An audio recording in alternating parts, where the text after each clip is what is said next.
Now, coming to Woodward Sports, Woodward and Main Street, the Woodward Sports Network Detroit Lions show. Let's go! Catch Gabrielle D. Phillips, Matt Broder, and Terry Foster for all the latest news on your Detroit Lions every week. Only on the Woodward Sports Network YouTube channel and woodwardsports.com. Good morning, everybody. It's the Morning Woodward Show here on the Woodward Sports Network. We got the entire crew with us here after a Pistons loss. Ooh. But regardless, we got a lot to take away from the game itself. We'll have Kool-Aid joining us at 8:15 to help us break down the game, some things he took away. Of course, you know what time it is, though. It is Thursday. So John McEnroe, the doc from Sports Illustrated, does publisher for all Lions as well. He'll join us at 8:30 to kind of break down not only the Lions vs. Ravens game, but the Lions game coming up on Monday night. 8:45, we're going to react to a quarterback ranking list. According to 33rd Team, we'll see where Jared Goff is trending, how far they put him down on the list, and maybe who's in front of him. We'll give our thoughts on that through so far this season. And then 9 o'clock, Luke has cooked up a comparison for Amon-Ra St. Brown with someone in the NFL, another wide receiver in the season they're having, just to put into context. And we'll talk more about Amon-Ra St. Brown and what he's been doing this season. At 9:16, I want to bring up the Jim Harbaugh stuff with Sam because other coaches have been commenting on it. We have Deion Sanders, Matt Rule have already spoke on it, and I want to get their opinions. And of course, we'll share what me and Sam think of this entire situation. But for right now, to everybody joining, thank you for joining the show, number one. But how are we feeling after last night? You got a little taste of what this team can be. They travel down to Miami. They take on the Heat, the Eastern Conference champions, the Miami Heat. And, you know, for the first game, they're not the Redwings yet. We understand that. Sure. They're not the Redwings. But all we asked of this team was to be competitive, be entertaining, and with the players they currently have, he had Cade Cunningham last night. He was my biggest takeaway, and as he should have been. But you got to see some of the young guys, Monty Williams, the new system, the first game officially of this team being coached by Monty. And to me, Sam, you could tell the difference almost immediately. You could tell how they play, how they execute. I mean, Cade last night, as terrific as he was in 11 shots, just playing last night, 11 shots at halftime. He had, let me just double check this. At halftime, he had 18. 18 at half, finished with 30 in 27 shots. 4 for 9 from 3. Didn't shoot a single free throw, by the way. Good officiating. Didn't shoot a single free throw and had a 30-piece nugget. And, sprinkle in their 9 assists. Almost had a double-double. And this is the thing about Cade. I love Cade. I've been arguing for this man for quite some time. And for even this offseason and even last season, people bringing up the B word because his inability to stay healthy, which, again, you can't deny the talent Cade has. Like, he went bucket for bucket with Jimmy Butler late in the second quarter. Jimmy scored, Cade scored. Jimmy scored, Cade scored. Like, that's the type of player we're dealing with. And when Arm Tellem, who's, he does a lot of work with the Pistons, and if you don't know who Arm Tellem is, he used to be the agent of Kobe Bryant. And he works now with the Pistons. And he went on a podcast recently. I believe it was Omari Sankofa and Bryce Simon's podcast. I don't want to mispronounce it. I believe it's a Pistons Pulse, but I could have that wrong. He joined their podcast and he brought up Cade Cunningham, and one of his takeaways was he reminds me of a certain somebody. He reminds me of Kobe Bean Bryant just in terms of his mentality. Because when he talked to Cade, and you saw it last night, Cade does have that killer instinct. And the reason why I say that is because it's not just from last night's game. It's not just what he did down the stretch, because that was my biggest takeaway. But even in his rookie year, he's always been somebody that the Pistons can rely on in the fourth quarter. Down the stretch, you need a bucket, they go to Cade. Even as a rookie, so now he's a third-year player. He is fantastic. He really is. And not just Cade, but you got to see the debut of Asar Thompson, Sam, which, 1 for 7. Didn't play well, but I thought he did a lot of good things defensively. I'm not going to complain there. It is. You could tell he was a little sloppy offensively, and you see that clip right there. I'm not going to harp him on it. I'm not going to harp on him too much. He had 5 blocks. Like Asar Thompson as a wing had 5 blocks last night. You'll take that. And we knew at least coming in, he potentially, and I think he is. It's solidified. He's the best defender on this team as a rookie. And I don't know if that speaks more volumes to who they have, or it speaks more volumes to Asar, but it's impressive. Isaiah Stewart, double-double. Jalen Duren, double-double. Killian Hayes had 10 points. He started. It is what it is. 2 steals for him. You coming off the bench, though, Jaden Ivey in his new role did not play well last night. He played 17 minutes. He didn't play down the stretch. He struggled, of course. But Marcus Sasser is somebody that I've been impressed with, and I'm going to talk to Kool-Aid about that and ask him specifically because they missed not having a veteran point guard last night. A lot of turnovers. I mean, you go throughout the entirety of the game, Sam, they had 17 turnovers. Yeah. And they lost by 1 point. That was the difference. And it didn't help not having Monty. But I'll tell you what, Sam, with Marcus Sasser, they got a stud in Marcus Sasser. That's a legit backup point guard. Yeah, you mentioned some of the players that you would say stood out to you. I mean, Marcus Sasser gave you some some of the best 10 minutes you'll ever see in a debut game for an NBA player. I would say that. Marvin Bagley even gave you some good minutes, but of course the takeaway is Cade Cunningham. Cade Cunningham looked like a guy who could be a superstar out there. And you mentioned Arm Tellem talked about he had the Kobe Bean Bryant mentality. I mean, he also has something in common with Kobe. Missing a go-ahead shot with less than a minute in the game, which Kobe Bryant did way more often than people would like to think. But you know what? That was just my tiny little shot. Cade Cunningham was absolutely spectacular in this game. Damn. 30 points, 13 of 27, 4 of 9 from 3. I think that was the most impressive thing because that is over 40%, and that is exactly what I don't even think we're expecting Cade to shoot 40%. If he can shoot between, 35 and 38, I think that will be huge for this team. I thought defensively, you mentioned it with Asar Thompson, he obviously made a difference. He is probably, it wouldn't shock me if he becomes the best defensive player from this draft class in terms of instant rookie impact, and that obviously cannot be overlooked. Jalen Duren gave you 17 and 14 efficiently. Isaiah Stewart, somebody who I have been very, very critical of. Hit 2 threes. He did, and he only shot 3 of them, and that is exactly what you want from Isaiah Stewart. And then even the one time, I believe it was in the third quarter, he was wide open for a 3, took it inside, got a quick little layup instead of just taking the 3 again. Sure. Yeah, Isaiah Stewart was 1,000% a net positive. I thought in transition they looked impressive because the craziest stat from last night, which almost looks made up. You saw that the Detroit Pistons they lost the turnover battle miserably, 17-7, but they outscored the Heat 25-9 off turnovers. That almost seems made up. I don't even know how that is even possible at that point. But overall, I'd say it was a solid performance. They only lost by 1 on the road at the defending Eastern Conference champions. They were down by 19 early on in the fourth quarter, and they clawed their way back, and they had a couple of chances to win that game. And just imagine if they would have won that game, just how glowingly we'd be talking about this team. But overall, there were a lot of positives to take away, and there were some negatives, but we can get to that in a second. But overall, I would say it's a solid performance, and it doesn't change my expectation for them being much improved this year over last year. Yeah, you look at that second quarter, that was the difference of the game. The Pistons won every quarter, but that second quarter. That second quarter, they were outscored 32-18, and by the time they tried to play catch-up and they had a pretty good fourth quarter, outscored the Heat 27-20, it just wasn't enough. And at the end of the day, this is what we ask for of this team. Do I think they are a playoff team? I do not. Do I think this is a team that could be competitive in the Eastern Conference and maybe sneak into a play-in? I do. The most I expect of this team is to hit their over, which is 29.5. If you go win 30 games, I'm cool with that. And there's no way what I saw last night, given everyone's healthy, this team can't win 30 games. The coaching, you saw the difference immediately. With Monty Williams, you see the effect he has.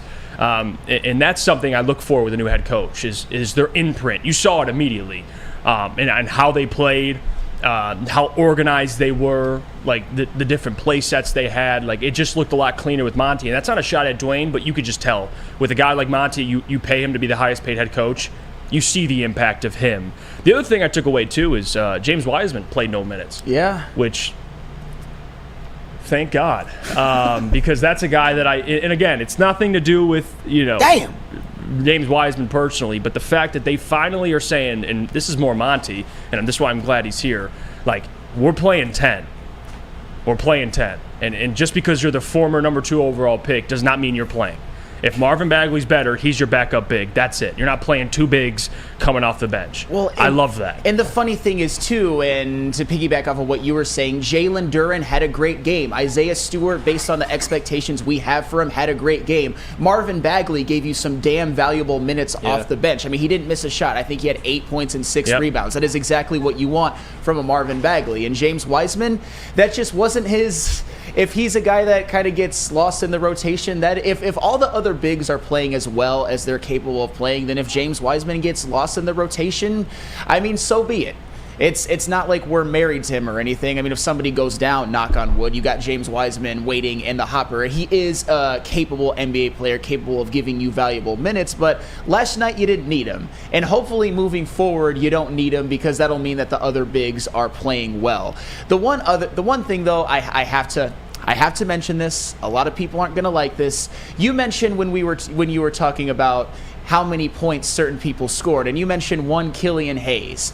I would say his 10 and Marcus Sasser's and Marvin Bagley's 8 apiece, those are not created equal because Killian Hayes, once again, and I know people aren't going to like this, was 0 of 6 from 3 and 4 of 12 from the floor. You can make an argument last night, and I think this is 100% fair, that Killian Hayes, Jaden Ivey, and Asar Thompson shot you out of that game. And I'm not saying that Asar Thompson wasn't valuable defensively and that Killian Hayes didn't give you some value, but Jaden Ivey off the bench did not look so comfortable and he only played 17 minutes. Is that concerning going forward?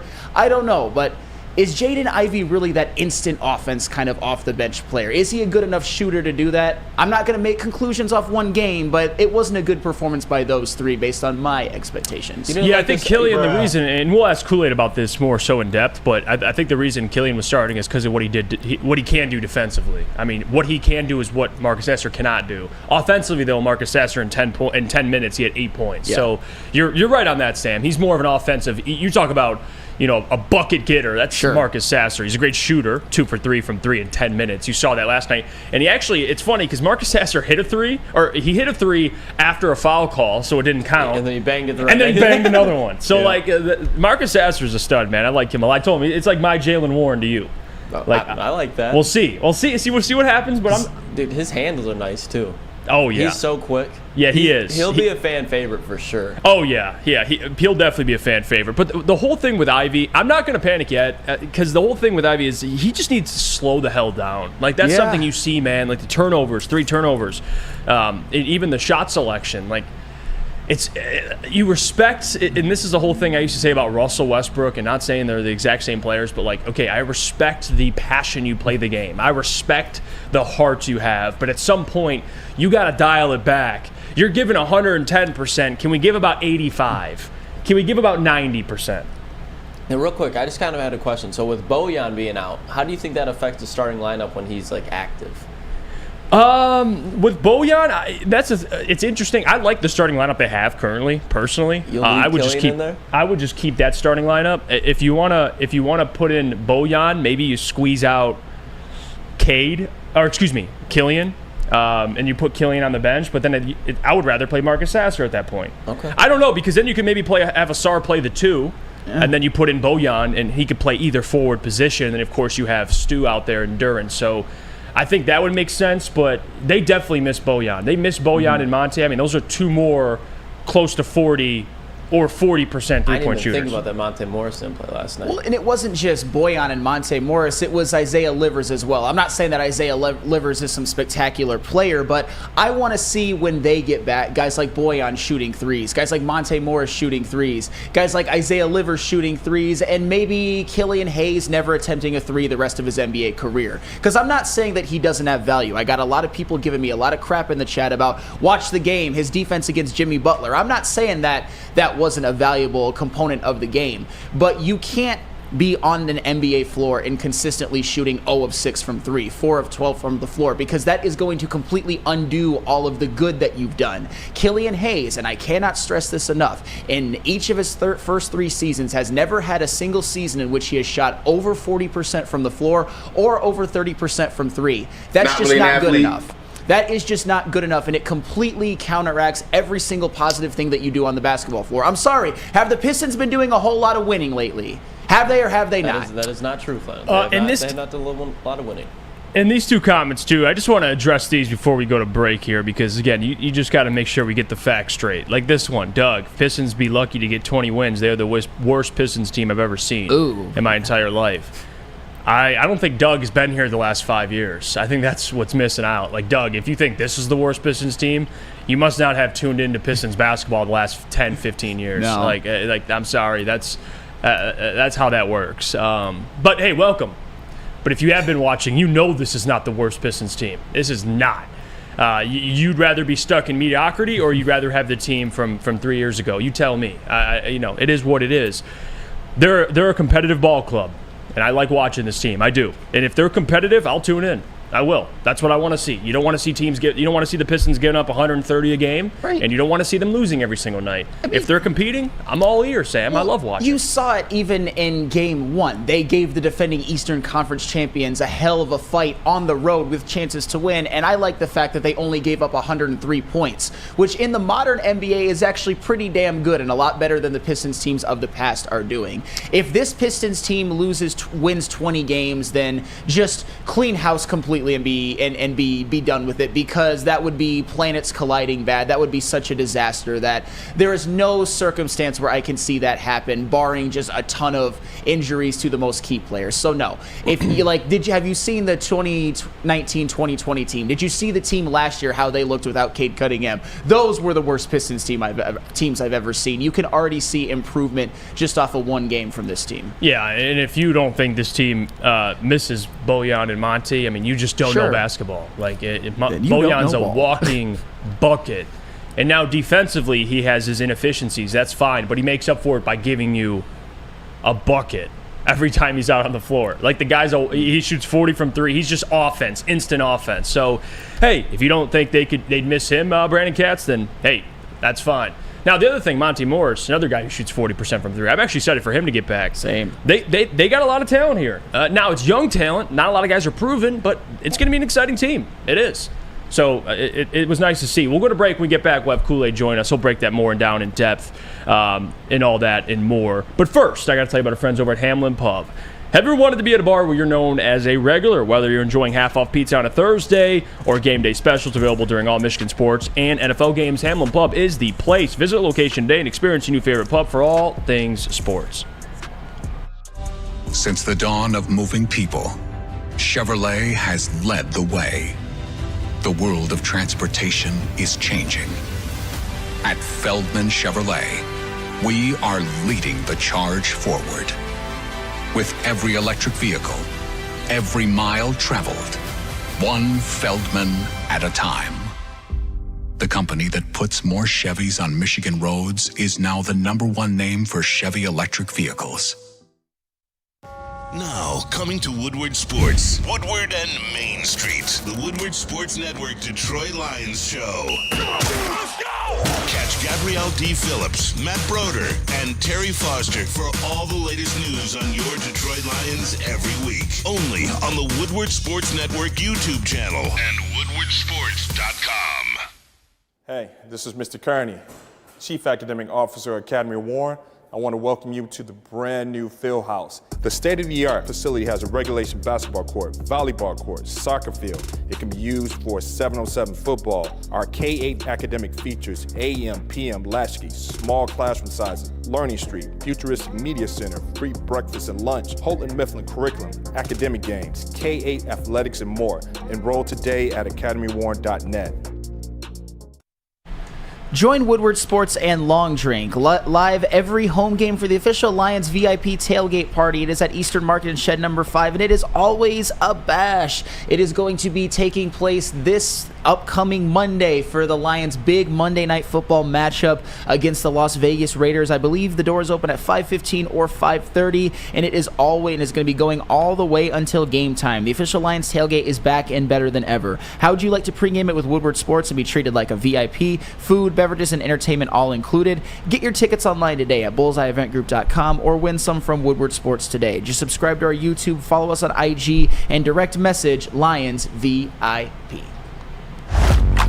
We're back. It's the Morning Woodward Show here on the Woodward Sports Network. We're joined by a special guest coming off that Pistons 1-point loss to the Miami Heat, the Eastern Conference champions. I repeat, the Eastern Conference champions. Kool-Aid, how you feeling this morning, man? How you doing? You got the Cade Crusader shirt, rightfully so, man. Had 30 with no free throws. No free throws. That's ridiculous. At all, man. It's not that he almost a didn't make double-double, too. He just didn't get any. Right. Yeah. Which is wild. And he would have had that double-double if some of the shooters would have hit some shots last night. All I kept thinking about last night was, what if he was throwing some of those passes to Bojan, Monty, I was told Bojan. I was told Bojan can't affect winning, and he's a losing player. That's what I'm told. Listen, when you saw what the Miami Heat were doing last night, Jimmy Butler and Bam were able to rely on their shooters making shots. And if we get Bojan back in there with what the team looked like last night, look, I'm going to continue to say temper because I'm one of those guys that like to wait 20 games into the season to be able to see what we actually have, what identities have been formed. But honestly, man, the thing that I loved the most was what happened in the post game. Because how do you deal with a loss like that when your team is fighting so hard, and you know that every loss is going to be something that brings out not just the detractors from the outside, but even themselves who haven't experienced winning yet. Monty Williams, man, he said he walked into the locker room last night and told those guys, "Don't hang your heads, pick your heads up. You guys just set your floor, and I'm going to expect this every single night, this type of effort." And that to me was like, yo, this guy's a completely different type of man, different type of leader. I like it. I like it. At least for me, I got a statement and a question. My thoughts on Monty is whenever you hire a new head coach, Brandon, I expect to see his imprint right away. And you saw his imprint right away. You saw the effect of Monty out there. You see the difference watching this team. They're more competitive. And that's not even a shot at Dwayne. That's just facts. It's what you're seeing. The other thing I want to bring up, though, Marcus Sasser. I mean, you knew I was going to get there. That guy, dude, I'm telling you. What? You've been preaching it. Instant offense. Like, You've been saying it. You tell me 10 minutes, 8 points, what, 2 of 3 from 3? 3 of 4? I forgot the exact number. Regardless, doesn't even matter. 2 of 3 from 3. And it was funny, me and Lucas, we just brought it up last segment. There was the one play where there was the foul call. I forgot what the foul was. The legal screen. Yeah, legal screen, and he took the 3 and Still made hit it, though. and then he came back and hit another one. Can you just speak on, because I know Monty Morris is out and of course Bojan's out, but moving forward, like, that guy's going to be fighting for minutes. Like, you're going to have to make a decision here. Monty Morris is an expiring contract, and I'm not trying to overact after one game, but I think they got someone special in Marcus Sasser. I do. I really do as well. And what Troy has been able to do with some of these other picks is he's tried to flip some of them. You know, not the draft picks, but some of these players that he's signed, like Monty Morris. I wouldn't be shocked if he was one of those guys that they could see a little bit more expendable as this thing continues to go, because you're right. You've been saying that you expected that dog out of Marcus Sasser. You said he has a more mature game to him. And there were times where I was like, hey, look, I just kind of want to see it. We saw what he did in Summer League, but we can only take that with so much intent. What he did in preseason, we try to temper that as well. That first game looked like he was getting over jitters. But yesterday on a couple of the shows, we were talking about Marcus Sasser and on the heavies as well. Shout out to the heavyweights, where we talked about Marcus Sasser's handles being able to get him open at any point in time on that court. There's a lot that these young players are going to have to improve upon, but they have some traits that make them really, really serviceable and probably beyond serviceable right now. And Marcus Sasser, his handle, I'm sorry, man, that's a little bit above. He's above average NBA ball handler. Ooh. Everything we've seen has just been awesome. And his ability to get himself open off of that, all you need is a sniper like he has. He's going to be effective, man. I want to see his defense a little bit better, but I don't think he got enough time to really, really get set. But I like Marcus Sasser. I really do. I like where his future's headed. Yeah, Marcus Sasser was one of the standouts from the game for me as well. I mean, just instant offense off the bench. Gave you some of the most, as I said in the first segment, some of the most valuable 10 minutes you'll ever see in an NBA debut, at least for me. I know that sounds a little overstated, but still, he was very, very good. How about Cade Cunningham, Kool-Aid? Because, I mean, you're wearing the appropriate shirt. Did a performance like last night, I understand that we were all very, very high on Cade Cunningham and his potential for this year. Does that even further reinforce that maybe Cade Cunningham's ceiling is actually a superstar in this league? Oh, man, it feels like we've been saying that for the last, year and a half, Jeff. Who would have ever thought that, Kool-Aid? Look, not man, you. Listen, bro, Cade Zone, all of this stuff. We dedicated a whole segment to the Woodward Pistons podcast, which is where we dump a lot of our Pistons coverage right now. But that guy was on a completely different level, and he looked exactly the way that a lot of fans said they wanted to see him look. Through preseason, they said, oh, he's starting slow. Why isn't he this? Why isn't he that? Well, he's getting 20, 23 minutes a game. He generally starts the game probing, looking for his teammates, because if they're not on, then it becomes a daunting task for Cade where he's going to have to score 50. But one of the things that I really liked about Cade, and we talked about it, was his ability to play the off-ball role. And that was awesome because he had 2 or 3 catch-and-shoot three-pointers, along with one where he had Bam on him. And he kind of crisscrossed, but then he passed it. Yeah. And we were in this room over here, Lucas and some of the other fellas, and I was like, yo, he's going to want that back. He's going to sauce him and hit the 3. What did he do? He got the ball right back. He was like, give me the ball. Like, go back and look at that play. Cross, pulled up and hit the 3. A lot better arc on his shot. Oh, yeah. He hit 4 of 9 last night. There was a couple that kind of rimmed out. I like that. But what I really loved about Cade, in terms of the ceiling that you're talking about, was going to make him that superstar, his defense. We talked about Asar being able to guard the 1 through 4. Cade was defending the 1 through 5 last night. It did not matter, and there were certain matchups that he asked for. Bam was crushing us last night, and then I saw Cade go out there and defend him for a couple plays. Jimmy Butler, I saw him defending him. I saw him switching off into the center. That type of stuff to me was just like, yo, this guy wants it. And it's things that we've talked about for years. His rookie season when he was defending Evan Mobley, defending power forwards, defending the 2, defending the 3. And that just kind of just went under the radar. And we talked about the fact that you get this guy back with his 7-foot wingspan, 6'7" on the court, has a little bit more build on him. He's looking good. And we were like, look, if they're not going to call the foul for you, go to the rack and still make the bucket. And we started seeing him get into that paint and finishing strong. I don't care. He's that type of player. There's players in the past we'd be like, oh, man, give him his foul shots and he would do good. Cade said, I don't care. And what did we talk about yesterday? That he said at his media, at the exit interviews, I got to get my weight up if they're not going to give it to me. Yep. And that's what we saw last night. Obviously, we want to hope that continues. He's the guy that I'm not going to temper on. I'm not. Cade has been that guy. He's been that guy. He's going to continue to be that guy. I don't care what any of the haters say. I don't care if people think it's fanboy. I don't care if people think it's Kool-Aid. He's literally Cade Cunningham. That's who he is, and that's what he put on display last night. He was the best player on the court last night. There was nobody on that floor better than him. And if he gets those shooters back, and as these younger players get more comfortable, I think you're going to see something really, really good out of this Pistons team this year.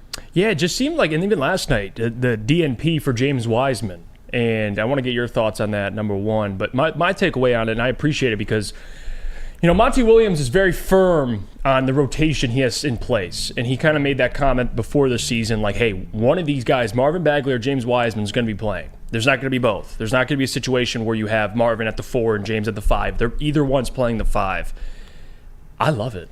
I don't really hate it. And I love that it's not an ego thing. Like James Wiseman, former number 2 overall pick, cool. End of story. Marvin's playing better. He plays. Yep. Your thoughts on the bench, Marvin Bagley? I mean, you could even speak about Ivy a little bit more if you want. Just him struggling last night again. And Dwayne brought this up early on in Ivy's career, and I thought it was very spot on. You know, he goes 110%, but he only needs to go about, 85, 95. Like, just kind of slow down a little bit. Like, Cade plays with his own pace, and he has success doing so. Ivy plays with too much pace, and that's the issue. But your thoughts on Ivy coming off the bench and maybe Bagley now seeing some minutes coming off that bench? Yeah, with Ivy, we did. In the first, 2 or 3 quarters, we saw him playing at 120 miles an hour in a 70. Hey, look, we're in Michigan. We all get it, man. Hit the lodge, go 85 into 55, whatever. That's what he really needs to do. And we saw him kind of settle into that a little bit later into the game. And you know what I saw? I didn't see him pouting. I didn't really see him kind of the demonstrative behavior after he didn't get fouls and things of that nature. Yeah. I kind of saw him stay composed, this kind of more mature attitude that we've been seeing out of Ivy. And I think it's going to be a development thing. He's playing a completely different role, completely kind of different cast of characters, and he's going to have to learn to play with those guys. And I believe that he's going to get it. Ivy's a very, very smart basketball player, very mature basketball player. And the one thing he's continued to reiterate over the summer is that he loves Detroit and wants to do anything in his power to help the Pistons win. And that's what you need out of a guy who is honestly taking a step back in what he believes he can offer to this team to try and be better overall for this squad. And with Bagley, man, we talked about this. His ability to stretch the floor without being able to, without even having to shoot a 3. It was always, for me, defensively. For with Bagley, that's it. Yeah. Offensively, he can get points. Yeah. And the thing that I loved is a couple times on the offensive side where he caught the ball at the top of the key and was able to drive his player all the way into the paint and make the layup several times. I got to ask him this at the end of last season. I said, you know what? Towards the end of the season, I started noticing you would take the pump fake, and instead of shooting a three like you were earlier, you're driving past your guy. He was like, oh, yeah, I work on that. I've been really trying to add that. And I say, is this your way of kind of still being able to stretch the floor because you still need the spacing? So if he's able to catch from up top and be able to do what we saw him do last night and be able to drive these centers and power forwards into the paint, that's so huge for the spacing of this team where you don't have to have a center that's just kind of clogging the middle. But you're right, his defense was much more than serviceable. He was able to defend his guy and defend some of the starters as well and be able to offer a little bit of help side deterrent. That's what I liked about Bagley, and I don't think that is necessarily an indictment on James Wiseman. I just believe that Marvin Bagley, he's our best screen setter. He's our best roller right now. And honestly, if he brings you serviceable defense, I think he's our best offensive big as well. Yeah, excellent, man. I can't wait. Every Wednesday I want you on the show, but Thursdays it was just, hey, we got to have our boy on to break down the home opener. So opening night. Yeah, opening night, man. I appreciate you, Kool-Aid. You guys do great work. I'm trying to pop in more on Woodward Pistons, so you guys are crushing. This Saturday you'll be down at the game. They play the Pistons. Who do they play next? In Chicago? They play the Hornets first on Friday night, and then just like the NBA, they give the Pistons their home opener on the second game of a back-to-back. But what I saw last night, great. I don't think that they care. No, they don't. And I love that Monty quote, by the way, you introduced the interview with. That is a bar. Like, you set the floor tonight. I expect this every single night. I love that. I love it, man. Monty Williams, all the people that kind of doubted this team or doubt the direction or doubt what they're doing, when Troy said he wants to wait before he makes a splash after he drafted Asar and after he hired Monty Williams, he said, I want to see what Monty can do with this team. The thing that I missed in there is that Troy drafted these guys. I think he believes in these players. And when he was saying he wants to see what Monty can do with this team, I always believed it was about the full assessment so you know how to properly augment, that maybe pieces might get moved around or not. But as I continue to listen back to that audio from that media scrum, I kind of get the sense that he was like, I believe in these guys that I brought here. I just think that they need the next step in development. Dwayne Casey wasn't brought here to coach young players. He's helped develop young players before, but those were on teams that were still heavily veteran-laden and in an era where the two-big system worked. Right. With Monty Williams, his craft, his skill, what he's been known for is in this era, being able to take teams like the Pistons and get them to the next level. And honestly, I thought Cade looked pretty efficient last night. If he gets a few more foul calls, some of those misses aren't on his record right now. He looked really efficient. He looked exactly like how we were talking about the Monty Williams offense would help him. 30 points, 9 assists, and he probably should have had more assists. Double for sure. Should have made a few more shots or some of those field goal attempts taken off of his shot attempts if they're calling the fouls. So I like the imprint. And like you said, you want to see what the coach can do, the new coach can do as soon as possible. To be able to see it in game one of the regular season where they looked completely different, honestly, than anything we saw in the preseason was awesome. But when I'm able to kind of be in there in the shoot-arounds and we're hearing how these guys are going at the practices, I told you guys, they're going for 2 hours, 2.5 hours, things like that. They're taking the max time for the practices, and all you hear is them talking on defense, them it's a completely different feel and scene than what I've been privy to before. And I think that Monty has a lot to do with that. And the character, the types of players that Troy has added here, they have a lot. But we're going to see what they do. Yeah, no, it's exciting. I mean, you there's nobody in their right mind. If you watched last night, of course, would you prefer a win? Yeah. Yeah. But they went toe-to-toe, at least late in the fourth quarter, with the Eastern Conference champions. If they would have got blown out last night, everybody would have complained. Everybody. But the fact that it was close and it was actually entertaining, and I watched beginning to end, and they kept fighting. That's a great sign. I mean, you get the new look, and you're still missing 2 more 40% 3-point shooters. So I think a lot more better things are on the way for the Pistons. I expect to hit that over 29.5. Win 30 games. I see it. This team looks like it. Thanks, Kool-Aid. We'll have him back next Wednesday. We'll break more down with what the Pistons are going to be doing coming up. But right now, I got to hear about our friends from Premier Pet. Sam Flannel. Of course, when it comes to your pet, don't settle. I don't settle when it comes to my golden retriever Jake and my orange cat Milo. I give my pet the best, so you should give your pet the best. Premier Pet Supply is hands down Michigan's best pet store, family owned and operated for over 30 years. 13 Metro Detroit locations, over 60 brands of food, lowest prices, and curbside home delivery. Premier Pet Supply, give your pet the best. Visit their website at premierpetsupply.com. Calling all landscapers. This is Darren McCarty. I'm at Outdoor Equipment Co. How would you like a landscape like a legend? How about a bad boy zero turn? And even a chainsaw.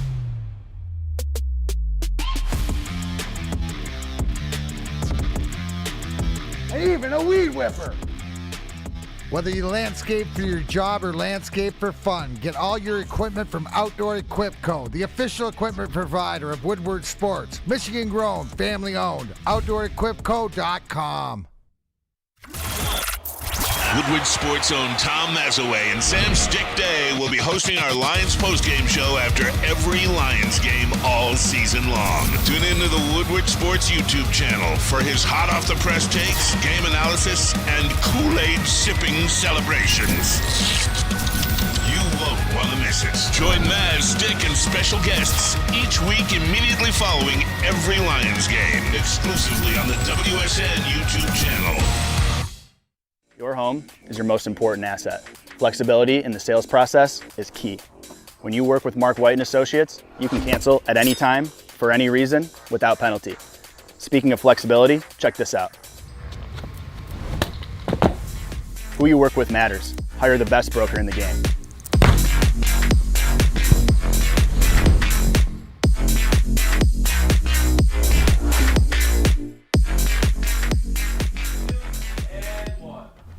How would you like to win a Cintron! 100K Vegas getaway? Take your friends and live it up in the city that never sleeps. It's the Cintron Energy Drink It and Live It sweepstakes. Purchase a 24-pack today and enter for your chance to win. Register at drinkcintron.com/Vegas and buy Cintron at your local Meijer store. Cintron, the healthier energy drink with great taste. Look good, feel great, and be the best version of yourself. Once again, that website, drinkcintron.com/Vegas.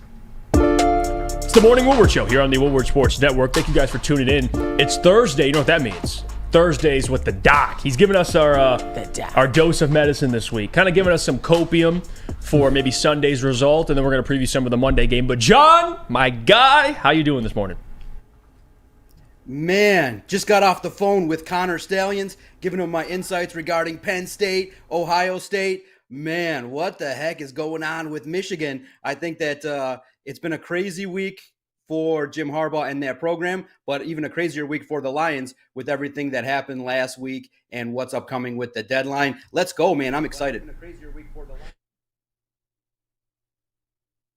I want to ask you about this Sunday, just some of your takeaway. I mean, I don't even know what the hell you take away from that, but yeah, maybe not even takeaways, John, but just your thoughts on that performance. And I kind of mentioned it earlier this week, and I don't know if you kind of heard where we were coming from, but I'm not going to hit the panic button yet. It is disturbing to see a result like that, but then you see the 49ers, not the same fashion, but they lose 2 straight. You see the Dolphins get blown out by the Eagles in the not blown out as much, but by 2 scores, and then they lose to the Bills.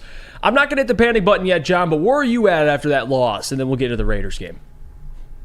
Obviously disappointed like everybody else. You thought that the game plan would be a little bit better on both sides of the football. I thought that Aaron Glenn, Ben Johnson, Dan Campbell simply flat out coached by the Ravens.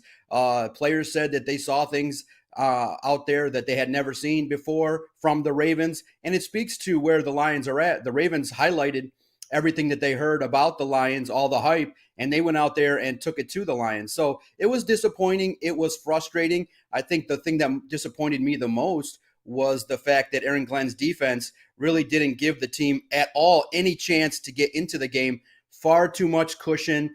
The defensive line, all the issues that you saw that you maybe would have been worried about were on display, not getting enough pressure. And unfortunately, if you give any quarterback that much time and that much cushion to the receivers, they're going to find the open receiver. And basically, the game was over before you sat down and cracked open your beer. It was 28-0. So it was disappointing. I'm not panicking. It's a good football team. But to me, it definitely tells me if you want to have playoff success this year, your games better be at Ford Field.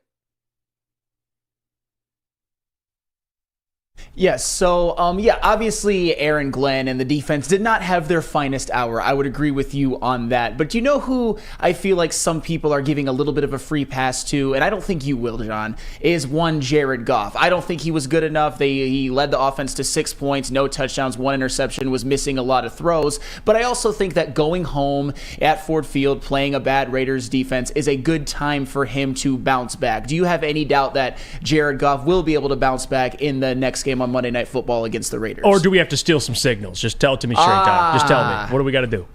Good one, Jeff. Look, in the NFL, it's all good. You can do whatever you want. Literally, I'll share a quick story. I was in the press box in the Falcons game, and I typically like to sit by myself a little bit. There's a lot of open space, but there was just a good vantage point in the second row there. They have me typically sitting in the first row, and I'm sitting next to a Falcon scout, and it was the time when Sewell kind of was dealing with a little bit of an injury, and he goes, they're probably going to move him over to the left side, right? When Decker was dealing with the injury, excuse me. And I was like, I'm not sure if I should give that information or not. It was wild. So I just kind of played it cool. Yeah, look, in the NFL, everybody is looking for an edge, an angle, and things like that. So it's crazy to see the lengths that people will go to try to get a win. But Jared Goff, of course, he plays great at Ford Field. I think that the comforts of the conditions at Ford Field make it really good for a quarterback like Jared Goff. And I think the Lions are going to definitely take a step forward after a performance like that. They get back to the practice field this week, and they're going to be that they got that nasty taste in their mouth. But look, what happens when you're in the elements? You got to step up your game. And Jared Goff, just unfortunately, with the pressure that he faced and not having the run game, not having David Montgomery was huge against the Ravens because you couldn't set up your play action. And it just, like I said, it just snowballed. Everything went astray. But I think that Jared Goff will definitely be able to bounce back. But here's the problem. The formula is there. It's clear that if you're an opponent and you're going to face the Lions, if you have the ability on your defensive line to pressure Jared Goff, it's going to be definitely beneficial because Goff under pressure in the elements just isn't simply a guy that's going to be able to elude the pressure and extend plays. So if you have a great defensive line and a stout defense, you can do some things against Jared Goff because when he's pressured, man, it's not a good time for the Lions.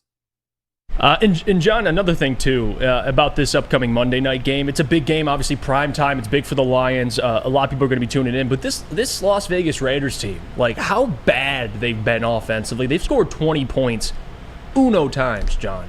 Uno times. They scored 20 once. So when you talk about this defense, it's a much easier matchup, at least on paper. But in my opinion, the Lions have to not only win, but personally to kind of get back nationally, and some of that praise is to take care of the Raiders. I think they can do that. But is there anything that I don't even know if it's like, is there anything you'd worry about the Raiders? But should people be sleeping on the Raiders, or am I right for saying they are awful by only scoring 20 once this season? They just look bad, even though they're 3-4. They look terrible. Man, Jeff, I think the only bigger fraud than the Michigan Wolverines is Josh McDaniels. He rode the success of being the coordinator of Tom Brady to multiple jobs. I mean, it really, it's a head scratcher when you look at it. What he did, the abomination that he was with the Broncos, what are the Raiders seeing in Josh McDaniels? I mean, obviously this is a guy that is known for offensive prowess, working with the Patriots. But I think he benefited from working with Tom Brady and now is stealing money from the Raiders. That offense is terrible. You look at it and you have Devontae Adams and you don't target him enough. How is this offense playing this poorly? It's really unfortunate. And then you go out and you add Jimmy Garoppolo, who obviously clearly can't stay out on the field. And look what happens. I think the Lions are hoping that Garoppolo gets out there because I think guys like Aiden Hutchinson, who also need to step up more and beat their one-on-one matchups and overcome double teams. I think that Jimmy Garoppolo is going to be a candidate maybe not to finish this game because I think the defensive line is going to see a sitting target and they're going to have their success. I think the Raiders, when you go out and you lose to the Bears, that's really embarrassing at the highest level because I think the Raiders have a little bit more talent than the Bears, but they do have players, they have weapons, but I just think collectively they're not playing all well. It's just not a team unit. I think that it's a collection of guys out there that are just playing, but they're not doing anything particularly well. And I think this is a game where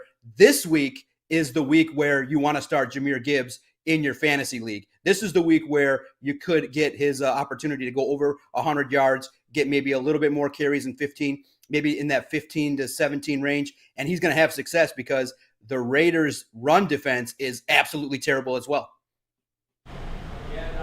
That me and you, because you expressed it in the comments earlier this week, that we're both kind of frustrated with is the usage of Jamison Williams and the fact that him and Antoine Green both had 30 snaps this week. So do you think, kind of your point about Jahmyr Gibbs, like this is a defense that you can truly you have an opportunity to expose. You shut down Max Crosby, it's about it. That's all you really got to do. So do you think this is a week where they kind of implement Jamison Williams and try to get his rhythm going? Because they, in my opinion, Ben Johnson, they really haven't done a good job of trying to get J-Mo in rhythm. It's just been deep shot and then deep shot and then deep shot. They don't get him in rhythm. Do you think this is a week that we could possibly see that?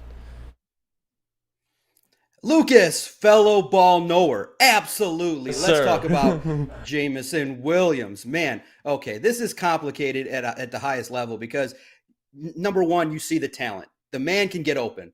But besides that, the position that he's playing, it's just right now, nothing is clicking consistently enough with Jared Goff, with getting open. He's turning around. He's not tracking the football well enough. So the development that you would have expected at this point has not been there. But the Lions are going to keep giving him the opportunity to go out there because of the fact that he's got that blazing speed. He's got a skill that not a lot of people have. But right now, he's trending toward looking like Killian Hayes in regards to the fact that people are not happy when a football bounces off your face and the announcers are laughing at you and you're not consistently catching the football. But this is a guy that I think in totality, the coaching staff is not using well enough. His development and his attention to detail is not good enough. And I think that for the Lions, it would have behooved them to have Jamison Williams involved a little bit sooner. You see all the tape that was out there in regards to what he did well at Alabama. You don't just have to toss him a 30-yard bomb. You can throw him a 2-yard screen and let him get involved, an end around, a handoff. You saw what the 49ers were able to do with Deebo Samuel. You have a guy that's a weapon, but I just think that right now his role is deep threat. But that's just unbelievably difficult to execute on a consistent basis with how NFL defenses scheme. So I think that you got, as a coaching staff, Ben Johnson has to be able to, you have to be able to get Jamison Williams involved in this offense. Now with Marvin Jones gone, he can't be a number 4 receiver in this offense. He's got to elevate himself to number 2 quickly. Otherwise, you're wasting 2 years of a 4-year contract already. And that's not going to be the best return on your investment when you guarantee a guy all that money and you give him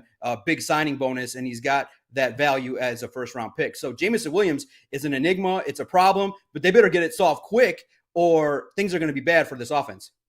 I mean, a lot of people aren't going to want to hear this possibility, but is there any chance, and John, I have a feeling I know where you're going with this, that Jamison Williams just is not good at playing wide receiver? He's a guy whose ceiling is a guy who can just make a couple of deep shots a year, make a couple of big plays, like an Alvin Harper, the former Dallas Cowboy wide receiver. Like maybe that's who Jamison Williams just is. Is that possible, or am I out of line? He's been on this Alvin Harper stuff, I have. John. He really has. Listen, Sam. I love when you say you're asking the boys who's Alvin Harper and you get the befuddled looks. I know who Alvin Harper is. I love the Cowboys in the 90s. But I'll say this. No, Jamison Williams is not Alvin Harper. Jamison Williams is Michael Irvin. You just need the Troy Aikman to get him the damn football.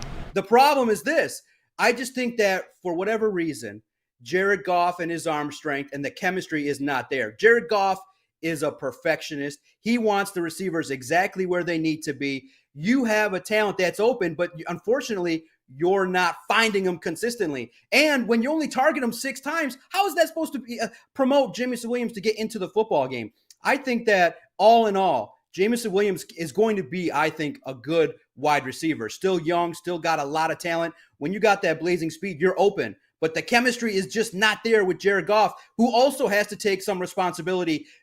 Multiple times has said, Jamison was wide open and I didn't get him. The touchdown that he had a couple weeks ago, Jameson has to twist and turn to get the football. So this is not all on Jameson. But yes, Jameson has to work the craft a lot more. And I think that he probably took an easier route in college when he was wide open all the time, maybe didn't do all the work that he needed to do with attention to detail, but he's going to be forced to over the next several weeks. I think he can get there. But at the same time, Jared Goff has to connect with a guy that is wide open. His deep ball, I know everyone talks about it, but at times it's just not as accurate as you'd like it to be. And for Jameson, I think that a lot of work has to continue to be done behind the scenes to get things moving in the right direction. He says he catches 100 balls. He needs to catch 400 balls in order to get to this level to where he can be like Amon-Ra St. Brown. But, Sam, I think it's just a little early to give up on Jameson Williams. The Lions are not going to do that. They're going to give him every opportunity, and you still got a plethora of games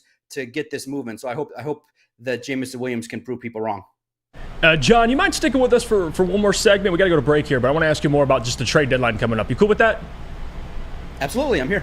All right, let's pay some bills here really quickly. Sam Flannel, I do got to hear about our friends over at Swiss Insurance. Of course. Do you have football on the brain? Of course you do. Fall ushers in college and professional football, and this year has been awesome. Fall is also a perfect time to shop your home and auto insurance. Shop it like a pro with Swiss Insurance. They cover Woodward Sports Network, and they should be covering you too. Ask for Mark at Swiss Insurance today at swissins.com or call 248-800-4177. Again, that is 248-800-4177, Swiss Insurance. After you get insurance, you head over to Feldman. You get a new car. They got it with 18 locations. There's a Feldman dealership in your backyard since 1996. Feldman Automotive has been driven to provide a fast, convenient, first-class car buying experience called the Feldman Advantage. Catch Woodward Sports Live from Feldman Chevrolet every other Monday. We'll see you guys right after the break.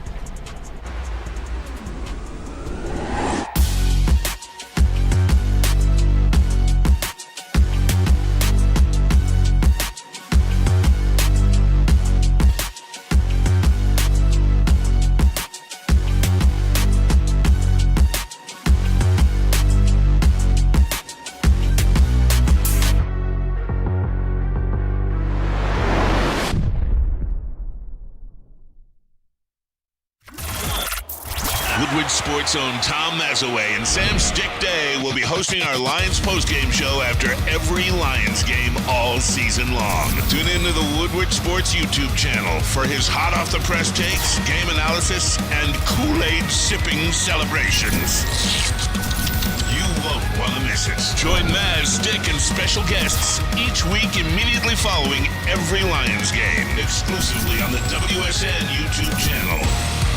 Gabby is a college student struggling to study for her big exam. Then she discovered Syntron, a healthy way for her to stay awake and focus. Jennifer frequently has chaotic days like this until she gets online, orders some Syntron, and finds her groove. April visited her local grocery store, purchased a case of Syntron, and entered to win the Syntron 100K Vegas giveaway. Pick up your case of Syntron today at any Meijer location or visit drinksyntron.com/Vegas and enter for the 100K Vegas giveaway. Glorious! Ah, yes, you know what time it is. Just in time for football. Glorious Cannabis is dropping a brand new ice water bubble hash infused pre-roll called Honolulu Blue. It smells so good, it's like the whiff of the first playoff win in 31 years. It's a gassy, aggressive strain named in honor of our Detroit football team. If you haven't had one of these ice water pre-rolls, you are definitely missing out. It is so smooth. Find them at a Dispo dispensary near you for 25% off. Use code word Woodward Glorious. And once again, that website, gloriouscanna.com. We're back. It's the Morning Woodward Show here on the Woodward Sports Network. Joined by our good friend John Macaroon from also the publisher of All Lions and host of the Detroit Sports Podcast. And John, I wanted to thank you for sticking with us, but I want to ask you about the trade deadline because my thoughts on it, man, and especially when you see the Eagles out here and other NFC teams. I mean, the 49ers they got Randy Gregory, but even last year they got Christian McCaffrey. You got the Eagles going out and trading for former two-time All-Pro Kevin Byard. All I'm asking for, John, is if you're Brad Holmes and you think this team is close, this is a season, and the NFL every year is different. Like, people would rather wait for this thing to kind of keep building organically, but at some point, John, and Brad's done a great job selecting players in the draft, but at some point, you got to go get someone that's proven. So go get someone that's proven it. And my thoughts on it, when I said this weeks ago, John, I was ripped apart for saying or even suggesting the idea that Aiden needs any type of help. And now everyone thinks Aiden needs help. So I want your thoughts on it. The Commanders, I've seen reports over there, Jonathan Allen, Chase Young. What are some more realistic options for the Lions? What position you think they should pursue, and maybe some players that you have in mind? Yeah, absolutely. I'm definitely right now looking deeply into what the Lions could do. But real fast to pivot, do you guys ever wonder if a guy like Brandon Katz has ever gotten laid before? With that much insight that he's got into sports, does he just sit there and just comment on everything and not listen to what people are saying? Yes, I said everybody regarding Jameson Williams definitely needs to work on his hands. You sit there, this guy commenting on everything. I think that potentially Brandon needs to get out a little bit more and be a little bit nicer here in the chat. Yeah, selective hearing. Selective hearing, John. Yes, spitting all this free knowledge. But let's talk about improving this Detroit Lions team. It's real interesting to look at and just say, okay, this is a team. What level of investment is Brad Holmes going to make? Is he going to give up and be willing to give up a day one pick to get the likes of a Patrick Surtain, to get the likes of a higher end talent? I would love that. I think everybody in the chat, maybe besides Brandon, would love that. I think that this football team has the potential. But I think if you're asking me, what does Brad Holmes think? The plan in my mind, when you hear about what Dan Campbell has been saying, I think potentially they targeted 2024 as the year that they're going to make the big push. This is a playoff team. This is a team that's playing well. But are you willing to give up and mortgage the future and future draft capital to maybe get to the Super Bowl? I think that if the Lions do make moves, they're going to make secondary moves, give up day 2 and day 3 picks. So while everybody would love Jonathan Allen, Patrick Surtain, Daniil Hunter, those may be just a little bit, it may be too costly when the market is set. I think they look maybe a little bit in terms of giving up day 2 picks, maybe the likes of a Montez Sweat on the defensive line. Maybe you make the call to Ndamukong Suh, see if he's willing to come back. But I think that on the other side of the football, a player from Denver, a wide receiver, maybe a Cortland Sutton can come in and help out. But yeah, absolutely. You need help. In terms of how I would prioritize it, you need help along the interior of the defensive line. You got to help. Also, Aiden Hutchinson in regards to, right now 4.5 sacks, but teams are easily able to double team him, making him kind of ineffective. He needs to be a little bit more effective and beat those double teams. But I do think you need someone opposite of him and maybe improvements along the interior. It's been a little bit disappointing that Broderick Martin hasn't been able to kind of get out there and test the waters and see what he's been able to do. You also need another defensive back. Maybe the Dante Jackson is the big splash you make, that you go out there and you kind of you saw the impact. I mean, look, everybody out there knows that if Will Harris is going to be your starting defensive back opposite of Cam Sutton, it's going to be a long day. Lamar Jackson definitely was excited to see number 25 out there. And I do think they're going to make a move. I do believe they're not going to stand pat because this team has kind of been dealing with some injuries, but I don't think they're going to make the big splash. It would surprise me because we haven't seen that yet. But remember, the other side of that is Brad Holmes did come from Los Angeles, and they were definitely not afraid to give up first-round picks. But I think that here in Detroit, when you heard the comments of Dan Campbell in his weekly interview, you hear that, they're not going to be willing to give up the team vibe and chemistry for anybody. So that kind of lends me to believe more of a role player that they can trust and count on. But it'll be interesting to see these next 4 days what the Lions are willing to try and do. And that leads me to my question. Do you think this Lions team, as currently constructed, even if they stand pat, even if they make a secondary move, is a legit Super Bowl contender this year? Is a legit Super Bowl contender? No. That defense is not good enough. And if you don't earn the number 1 seed, you got to go out on the road. I think the 49ers just have better talent across the board, high-end talent. And if the game's in San Francisco, I think it's going to be a little bit tougher. The Eagles, I think as well, are a football team that has a lot of great defensive talent, very stout, can stop the run. Here's the thing, guys. David Montgomery, man, that injury is starting to look real significant. Hopefully he comes back after the bye, but you saw the chaos that it created. If Jared Goff doesn't have that run action, he doesn't have the ability to potentially get the defense off of the wide receivers and have that element of surprise, then he's a sitting target. And I think the two teams that can make that happen, that can stop the run, are the Eagles and the 49ers. But if the Lions are able to secure some home games and end up somehow or another with the number 1 seed, boy, it'll be real interesting to see how this Lions team in the playoffs, the level of hunger that they have to try and get it. I think that they're a team right now, in my opinion, the ceiling is the NFC title game. All right, thank you so much, John, for joining the show, man. We appreciate you. You know, your presence on Thursday is very valued. Again, you can catch John Macaroon really anywhere on Twitter. He's all over the place. This man, publisher of All Lions, of course, host of the Detroit Sports Podcast, Detroit Sports Podcast on Twitter as well. Thank you, John. We'll see you next Thursday. Hopefully after a victory, we can break something down. That'd be fun. Yeah, fun times. Monday Night Football is going to be wild. Make sure to check out All Lions for videos, highlights, daily analysis, trade rumors, everything going down there.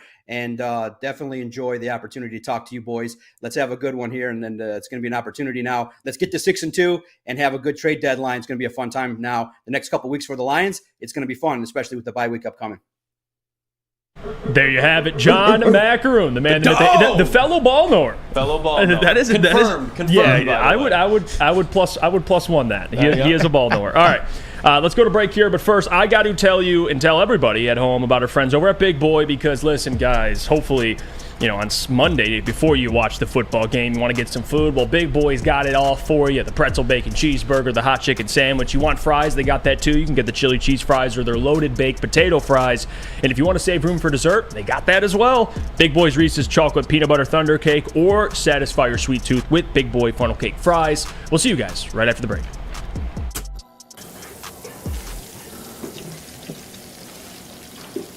Burgers and chicken sandwiches are taking over at Big Boy. Try our new pretzel bacon cheeseburger. Turn up the heat with Bob's hot chicken sandwich. Upgrade those regular fries with our chili cheese fries or loaded baked potato fries. Hit your sweet tooth with funnel cake fries or Reese's chocolate peanut butter thunder cake. Load up on all your favorites today at Big Boy.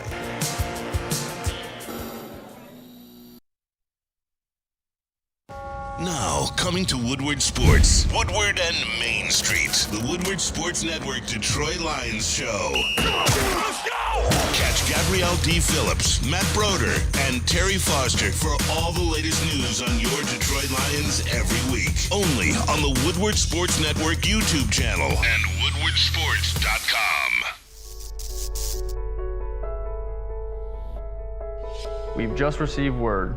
The world's cannabis supply has vanished. The public is outraged and has taken to the streets in response to this tragedy. The individual responsible acted alone, and we can only hope they will make things right soon.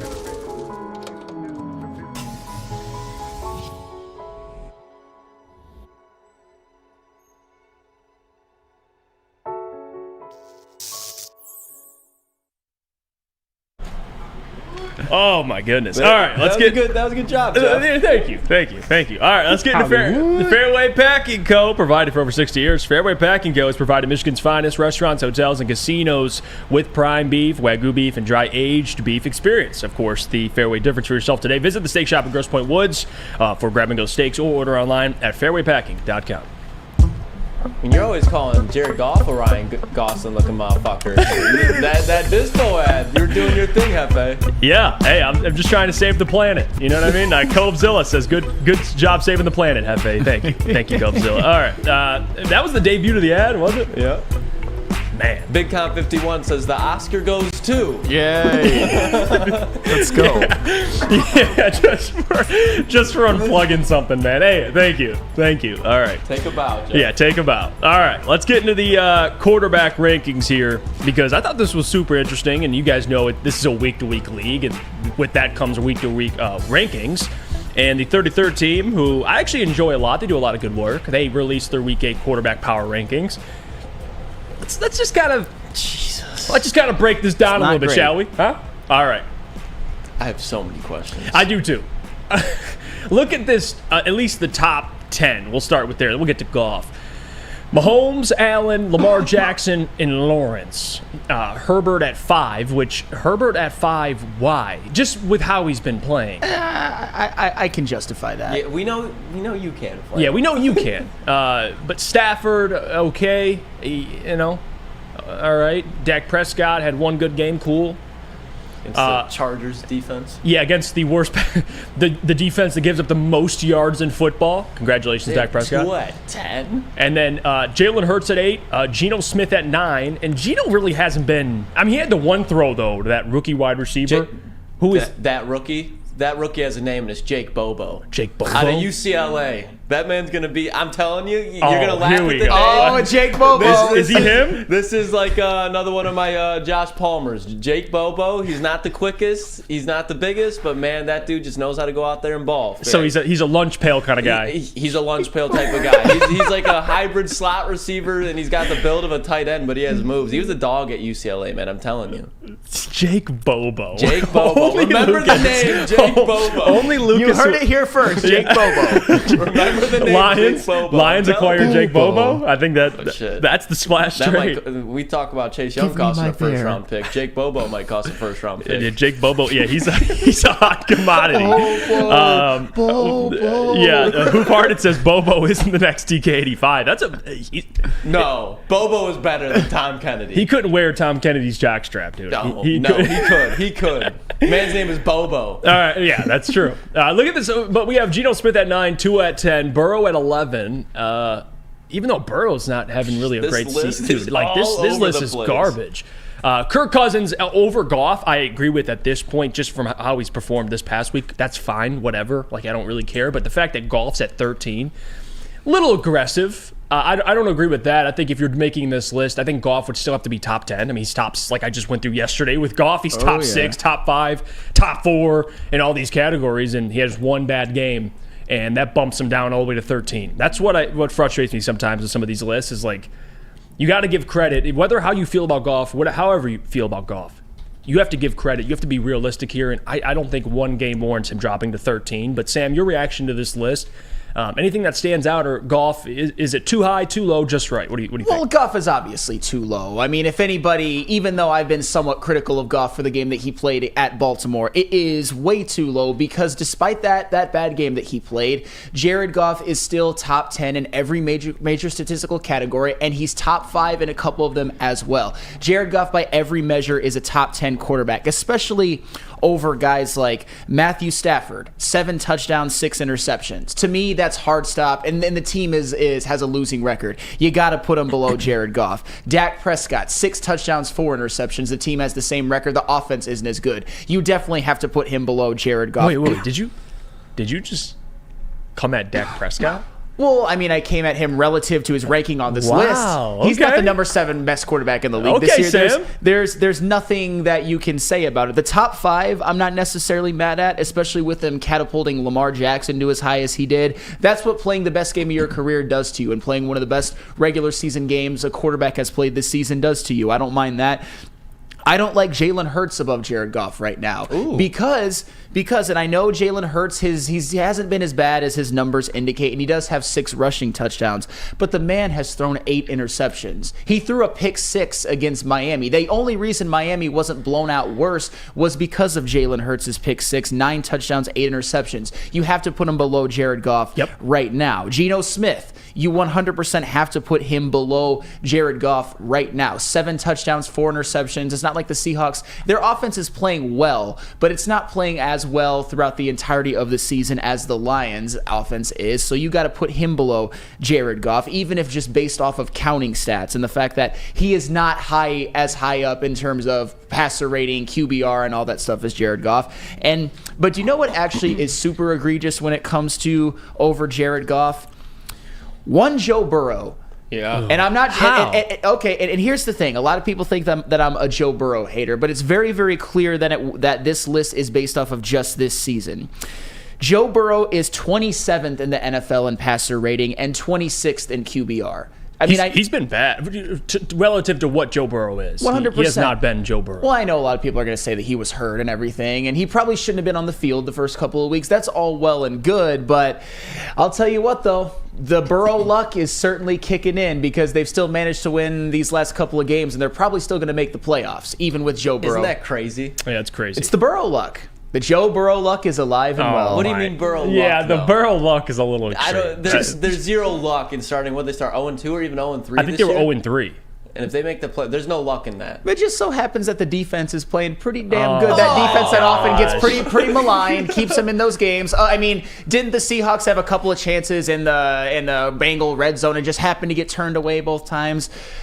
Because Joe Burrow just motivated his defense and put a hex on Geno Smith. God. I'm just saying. This team should be out of the playoff race by now, but the Burrow luck the Burrow luck is a thing. Did you watch, I'm not saying it, did you watch the game at all, though? I mean, when it comes to the Bengals and the Seahawks, no, I did not watch that game from start to finish. Burrow looks a lot healthier. He was extending plays outside the pocket. And I agree with you that Goff should be ahead of him this year, but it's not Burrow luck. Burrow was making some plays in that game for sure, compared to what you saw in the first stretch of the season. When your passer rating and QBR is in the same realm as Jordan Love, there is some Burrow luck. Yeah. I mean, speaking of Jordan Love, he should be 30 on this list. I don't even know why he's still in the 20s. What's up with Tyson Badgett catching a stray here? Yeah. what's up? Man, he's got a W. What is Malik Willis? I think Malik Willis has one W on his career. And it was the most just weird win in the world. Tyson Badgett catching a stray, man. Tyson Badgett is better than Malik Willis already. Yeah, I'm with you. He didn't look so bad. I mean, I'm not going to put on my cape for Tyson Badgett, but at least he gets rid of the ball quick. The pride of Shepherd College. Yeah, the pride of Shepherd Record-breaking Tyson Badgett. Yeah, some of this list is a little confusing. I think it's ridiculous. It's by Derek Klassen, if that's how you pronounce his name, from 33rd team. Derek Assen. Yeah, this list is a little mind-boggling because I always ask myself when I see these rankings, and how are we ranking quarterback? What's the measurement here? Is it statistics? Well, Goff should be top 5. If not, a little past that. You want to put him top 7? Okay, cool. The guys they have around that number. I mean, Stafford, Hurts, and Prescott, I think Goff's been playing better than.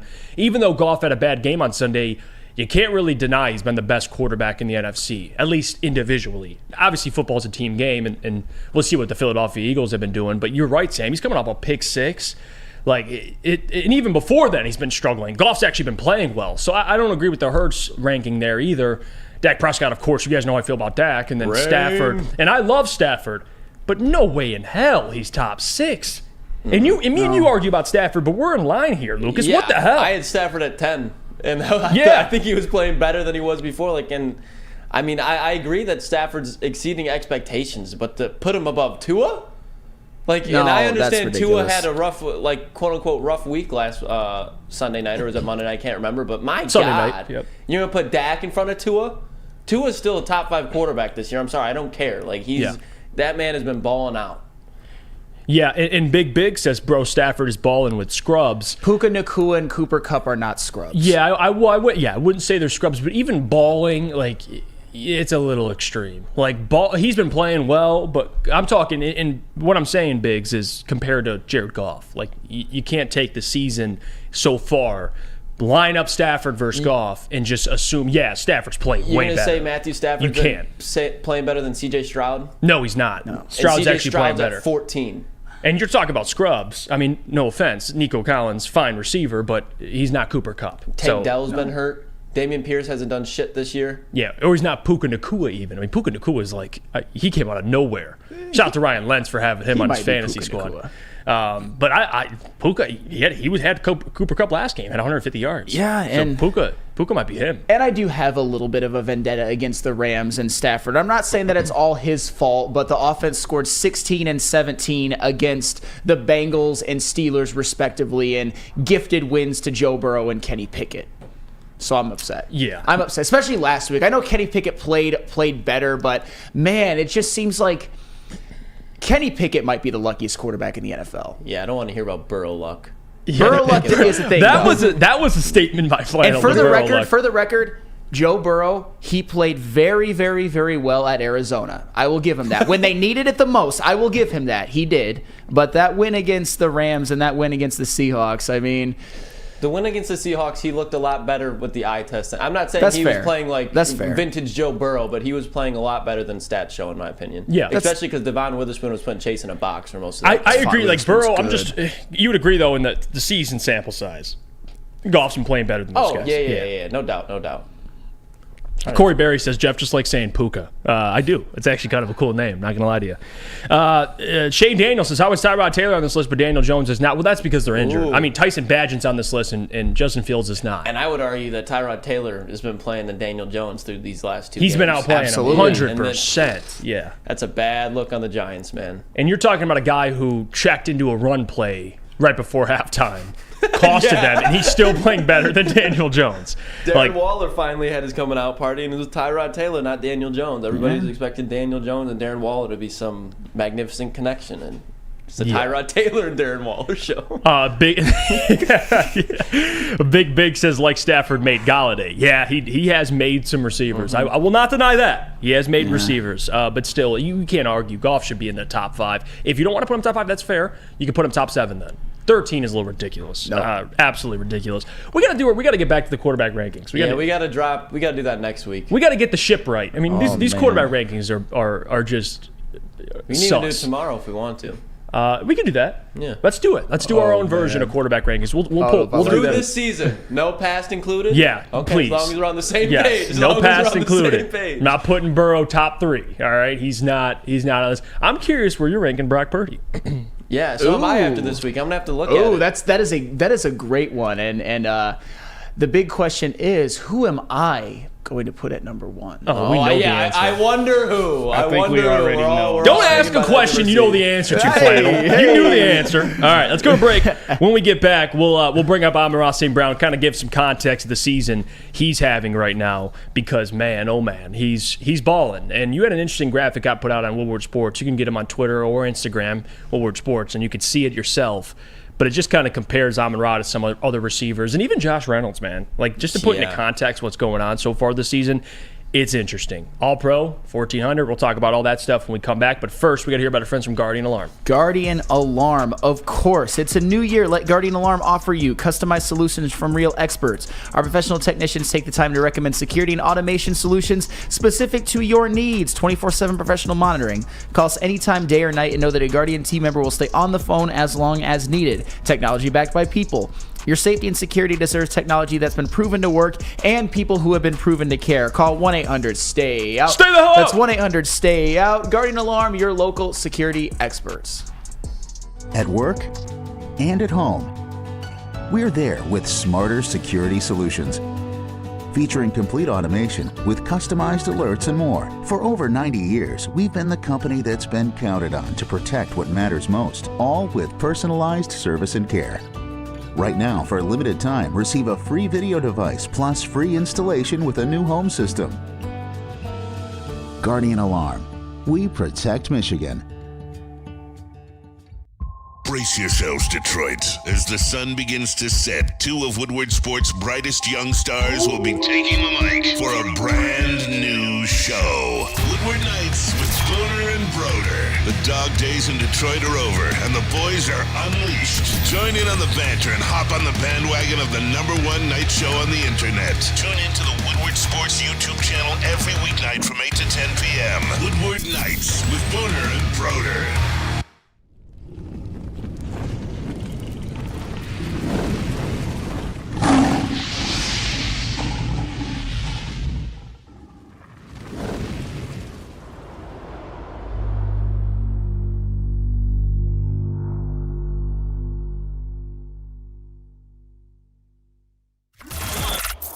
Woodward Sports' own Tom Mazaway and Sam Stick Day will be hosting our Lions postgame show after every Lions game all season long. Tune into the Woodward Sports YouTube channel for his hot-off-the-press takes, game analysis, and Kool-Aid sipping celebrations. You won't want to miss it. Join Maz, Stick, and special guests each week immediately following every Lions game, exclusively on the WSN YouTube channel.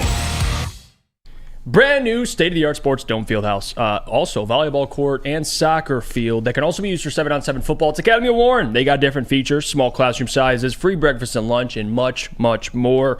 Now accepting new enrollment. Go to academyofwarren.net. We're back. It's the Morning Woodward Show here on the Woodward Sports Network. Thank you guys for joining the show. By the way, if you could do us a favor, hit the like button. It does help us out a ton. We appreciate you guys for choosing us this morning, taking time out of your morning. We want to get this comparison here. Amon-Ra St. Brown in the season he's been having. You guys know how I feel about him. He's a guy who's built to go for 1,400 this year, make an all-pro second team, whatever it is, all-pro, just end of story. He's that talented, I believe.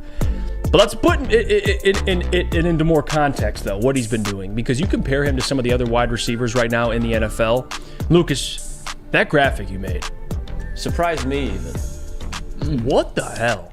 Speaking of Burrow luck. Look at this. Amon-Ra St. Brown compared to Jamar Chase. And, of course, Jamar Chase, we know how talented he is. This isn't a... we're not going to sit up here and poo-poo on Jamar Chase, but just to give context. That's what it speaks to, though. How talented Jamar Chase is. Yeah, how talented he is. Like, look at Amon-Ra St. Brown and their type of production. Both played 6 games. Amon-Ra has 51 catches to Jamar's 50, 557 yards for St. Brown, 556 for Jamar Chase. Both have 3 TDs. And they both have about the same yards per catch. Ooh. Pretty damn similar. Yeah, actually almost similar. And T. Higgins has been missing games. So it's not like you can just fall on T. Higgins is there, so the production is all like, no, T. Higgins has been hurt when he's been on the field. He's been pretty much a non-factor. And that's, again, this isn't to say or anything about Jamar Chase being bad, but man, Amon-Ra St. Brown, despite missing 1 game, he has been incredible. And just to give some context on really what he's been doing so far this season, and this is probably one of the more impressive things about him. I mean, you look at the receivers this year who are just having absolute crazy seasons. I mean, you got Tyreek Hill, who's on track to have 2,000 yards this year. You got A.J. Brown right behind him with 800 yards. And you got Puka Nacua. I did not see that coming. He's top 3, 752 yards. And then you go down. Amon-Ra St. Brown. And I know that there's context, of course, and I know receivers, and I always say they play a ball-dependent position, so I don't like to, bring up stats. Quarterback's a little different because they control the narrative. Sometimes with receivers, they don't have full control, but just to give some context, I mean, St. Brown right now is 8th in yards. He has 557, like I said. He has more yards than, I'll read them off, CeeDee Lamb, who I thought he was better than, and of course CeeDee still has Dak Prescott, but he only has 475 yards. He has more yards than Chris Olave, more yards than Mike Evans, more yards than Brandon Ayuk, more yards than Devontae Adams, who doesn't have his quarterback. I will give him that. I mean, he had to play with Brian Hoyer, so there's context there. But regardless. It's the Jacoby Myers show over there right now. That's what it seems like. But still, just the fact that he's having a season like this, and you go over, of course, the touchdowns are something that you expect, Amon-Ra to kind of pick up. He's only has 3 touchdowns, so he's actually tied with the same amount of touchdowns as Christian McCaffrey has in receiving. So, the touchdown is one thing, but yards, you can't deny that Amon-Ra's been productive. And if you take his 6-game sample size and you take it for an entire season, Sam, he's on track to have well over 1,400 yards. So that's a good sign. He's had 100 yards in essentially every game but 2. He had 56 against Green Bay, had a touchdown, and then he had 71 against the Kansas City Chiefs. Every other game, he's had over 100 yards. Well, and that tells you with his consistency that if he would have played in that Carolina Panther game, there's a very, very good chance that Amon-Ra St. Brown would have at least gotten you 70 yards or so, and probably even 100 because, as you said, in 4 out of the 6 games this year, Amon-Ra St. Brown has given you 100 yards, which is absolutely spectacular, and it just, like I said before, it speaks to consistency. 5th in receptions, 8th in receiving yards, and if you were to take this sample size over a full season, and I'm not gonna do the whole 6 games to 17 because Amon-Ra St. Brown missed a game, and that could ultimately hurt him when it comes to putting up the most monster numbers he possibly could. So on a 7-game pace, Amon-Ra St. Brown is on pace for 124 receptions, 1,352 yards, and 7 touchdowns.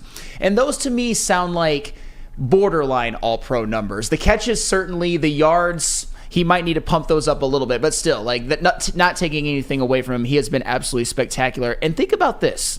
When we're talking about all-pro wide receivers, do you know somebody who might be missing from that who has been a mainstay throughout his entire career? What about Justin Jefferson? Ooh. How many games is he going to miss?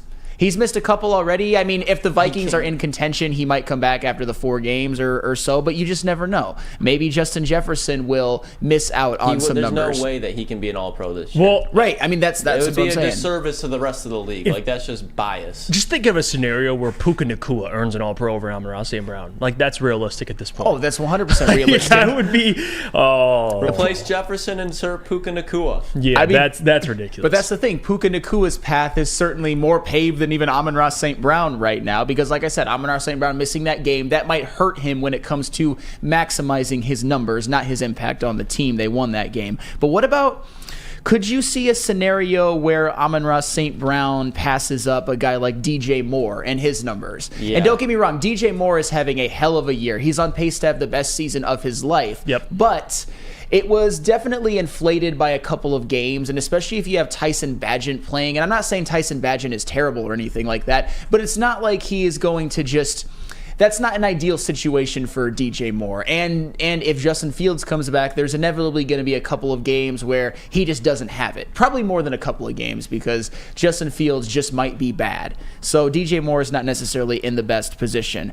I think it's more likely than not that Amon-Ra St. Brown sneaks into the a second team All-Pro. Yeah. Maybe that last spot that CD Lamb occupied last year. That would be a hell of an accomplishment because Amon-Ra St. Brown is putting up numbers and almost quietly in a way. Like I said, 4 out of the 6 games, he has had over 100 yards. You look at a guy like Devontae Adams. His stats have been heavily inflated by one game. He has had one game where he's had over 100 yards. I think he had 172 in one of them. But with Amon-Ra St. Brown... Free Tay Adams. Yes. Free that man out of Las Vegas. Hey, even if it's Jimmy G, that's not a quarterback you want to be playing with. So, yes, Amon-Ra St. Brown is 100% on track to get that, I think, that last second-team All-Pro spot.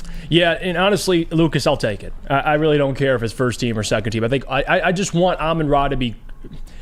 he just deserves accolades, like for how consistent he is and how great of a talent he is. He does. Like is he AJ Brown or Tyreek Hill? No, but he's a damn good, reliable wide receiver. Mm-hmm. He barely. I mean, you watch the Ravens game. He dropped a couple footballs.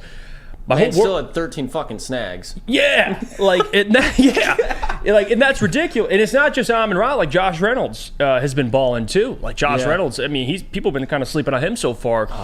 Delete that graphic. Let me get that graphic. No, it's okay. Like Josh Reynolds so far this year, I'm going to go through his stats because that's somebody that is probably the most surprising, breakout player this year for me.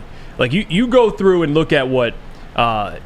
Josh Reynolds has been doing. He has more yards. Like, think about this for a second. Josh Reynolds has more yards than Devonta Smith, DeAndre Hopkins, Michael Thomas, Garrett Wilson, Calvin Ridley, Jalen Waddle.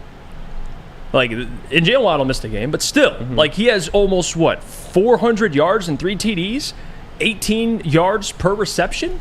What? 21 catches and 20 of them are for first downs. That's the most impressive stat. That's damn near unheard of. That's the most impressive stat. And this is the biggest thing with the whole J-Mo storyline, and I get why it is concerning. You know what helps? When Josh Reynolds elevates his play. Yeah. And he's become a pretty reliable, solid wide receiver, too. Although you need J-Mo to eventually step up. He's dynamic. We get all that. He can be dynamic. Josh Reynolds is Mr. Consistency. Or Steady Eddie, as Ben Johnson calls him. Man, number 12 overall pick, J-Mo being buried under the depth chart beneath Josh Reynolds. And that is 100% okay with all of you guys. How funny. God. No, And I like Josh Reynolds. I love Josh Reynolds. He has had the best season of his career. I mean, like you said, 21 receptions. 20 of them are either for first downs or touchdowns. Over 18 yards per catch. Josh Reynolds has been absolutely spectacular. But in a perfect world, you'd like to see Jameson Williams get more of those targets, but I just don't think he's earned them at this. In a perfect world. No shit, Flannel. No. You just got every victory lap possible. It's being taken. I mean, can he get to 100 career receiving yards by the game at Los Angeles to play the Chargers? Can he? He's currently at 96. See, man, like what are we doing here? Sam, you're just. Will Khalif Raymond have 4 more yards by the time they play Los Angeles? I mean, Khalif Freeman's more likely to do it than J-Mo at this point. Do you think, yes or no, Jameson Williams will have 4 more yards by the Chargers game? Yes. Okay. As long as we can get the dramatics out of the way. Yeah. Meanwhile, after the Bucs game, he's like, J-Mo played pretty well. And then he's quick to turn right around and shit on this man. That's what happens when you have 0 catches for 0 yards in a game. Right. I know, but I'm just a hater. Hey, Just keep that energy, Sam. I like it. Even when he plays well, you got to keep that energy. I will. You can't switch it around and give him credit. You got to keep that same energy. So even if he plays well, I have to be like, do it again, do it again, do it again. I can't give credit. No, you got to say do it again. That's how we're doing. All right, that's fine. No, I'm just kidding with you. Let's go to break. When we come back, we'll talk about what Deion Sanders, Matt Rule said. Prime and Matt Rule. Yeah, Matt Rule, man. I mean, think about it. Yeah, right. Hell of a coach at Baylor, yeah, though. Well, for real. Yeah, for real. That's Ja Rule. Ja Rule. We'll talk about what they said, speaking on what's happening with Michigan when we come back. But right now, Sam Flannel, could you tell us about our friends over at Dispo? Of course. Experience Dispo Romeo, a team that curates an exclusive atmosphere mixed with fresh inventory from Michigan's largest variety of products. The first ever cannabis mall of its kind is conveniently located off of Van Dyke and 32 Mile Road in Romeo. Dispo Romeo is now open late night until midnight every day except Sunday. Can it get any better than that? Dispo Dispensary, DispoShops.com, your local cannabis plug. Maybe if you want to indulge in some Dispo and then get a workout, I don't know what you like to do. Baby. Hey, okay then, go over to Planet Fitness after, man. And it's the home of the judgment-free zone at Planet Fitness. You'll experience a squeaky clean gym that has tons of equipment, a full-body workout in just 30 minutes. I've had to get in there because of the rumors of me only, my ability to do 4 push-ups. I have to get in Planet Fitness. Upping it to 8 this week. Yeah, I guess people actually believe that. So I have to get in Planet Fitness to get my push-ups up. No matter where you are, if this is a Planet Fitness close by, there are more than 50 in Metro Detroit and thousands more throughout the world. Come hang with the Woodward Sports Crew all throughout football season on Saturdays and Sundays. Join our college football and Detroit Lions live watch parties. Inside the 5, caught, end zone, touchdown Detroit Lions! With money on the line, featuring different special guests and surprises. Start times will vary depending on the game. Only on our Woodward Sports YouTube channel. Where's the most convenient place to get that big fitness energy? It's Planet Fitness! Join today for just $1 down, $10 a month. With over 2,400 locations and equipment for every workout, you can get in, get energized, and get going. And with free fitness training and most clubs open 24 hours, everyone belongs in the judgment-free zone. So join today for $1 down, $10 a month, no commitment, cancel anytime. Deal ends Wednesday, September 13th. Join now at any Metro Detroit location. Hurry, offer ends soon. Join Woodward Sports' own Jeff Iafrate, along with special WSN guests for the most anticipated Lions season in decades. Filled with different surprises and expert analysis. You're not going to want to miss out. Go to our Woodward Sports YouTube channel on Sundays and tune in live from 9:30 to 11:30 a.m. When buying or selling real estate, flexibility and control over the sales process is key. Sellers, how would you like the freedom of canceling your listing agreement at any time for any reason with no penalty? That is exactly what Mark White & Associates offers. It's called the Minute-by-Minute Listing Agreement by Mark White & Associates. Try Mark White's risk-free minute-to-minute listing agreement today. Looking to buy or sell real estate? Visit markwhitesells.com or call 248-290-8242. markwhitesells.com, where flexibility meets success. Well, I wanted to put this out there because I know you read the chat. If you do what Eric Burrows says, there will be some hostility. What does Eric Burrows say? He goes, if Sam's the new Adam, you better start telling Lucas to shut the fuck up. No. Hey, well, here's another question, and this is just a rumor. I don't have the confirmation. I'll get the confirmation from Sam, but Justin O says, I heard Sam lets Mahomes pump his girl. Is that true? No. It's not true. It's not true. Sam would get mad and jump in for himself. That's disrespectful. That's disrespecul. Oh my God! That okay. Just make it. I was just wanting you to clear the rumors up. That's all. Thank you. That's not. The That's messed rumors. up. That's messed up. Sam loves Mahomes, but that is not what Sam would ever do. Actually, his wife would choose Sam because Sam's a great guy. That's how that would work. Thank you. Who wouldn't? Yeah, right. Oh, well, thank you. Let's get into what Deion Sanders and Matt Rule said. Lucas, you can play either clip, whatever you want. You want them like. back to back, or do you want them? Yeah, let's do them back to back. This is Deion Sanders and Matt Rule kind of commenting on some of the rumors revolving around Michigan and the sign stealing. But what are your thoughts? I mean, everyone's trying to get an edge. I mean, everyone's trying to get whatever edge they can. You could have someone's whole game plan. They could mail it to you. You still got to stop it. So in football, it's not as pronounced as baseball. If I know a curveball is coming, I got you. You know, with football, I don't give a darn if you know a sweep is coming. You still got to stop it. Physically, it's a physical game. You got to stop it. So that's a little tough. I don't buy into a lot of that stuff that someone's stealing this, stealing that. I don't buy into a lot of that stuff. You still got to play the game. Back in our glory days with San Francisco as well as the Cowboys, you know darn well Emmitt Smith is getting the ball. You know darn well Mike Irvin is running the comeback. You know darn well Jay Novacek is going to do what he's going to do, and you couldn't stop it. You go to a high school game, there's technology on the sideline. You go to an NFL game, there's technology on the sideline. You go to the college, there's nothing. Like if you don't think, so that it should be that. But that's sign stealing. That's not. I would not carry that over to going and filming someone else's practices or something like that, or filming someone else's games. That's completely something different. And I'm not saying that happened, but I think what's wrong partly in our society right now sometimes is we say someone does something against the rules, and sports need rules, right? Sports need rules to keep competitive balance. And when someone does something against the rules, we say, well, should that really even be a rule? And it is the rule. That's the rule, right? Like I didn't get to play with, we don't get 5 downs. But in-game, stealing of signs. When I play against somebody and I know that person has friends on the next staff, I know if they have our signs, they're having it the next week.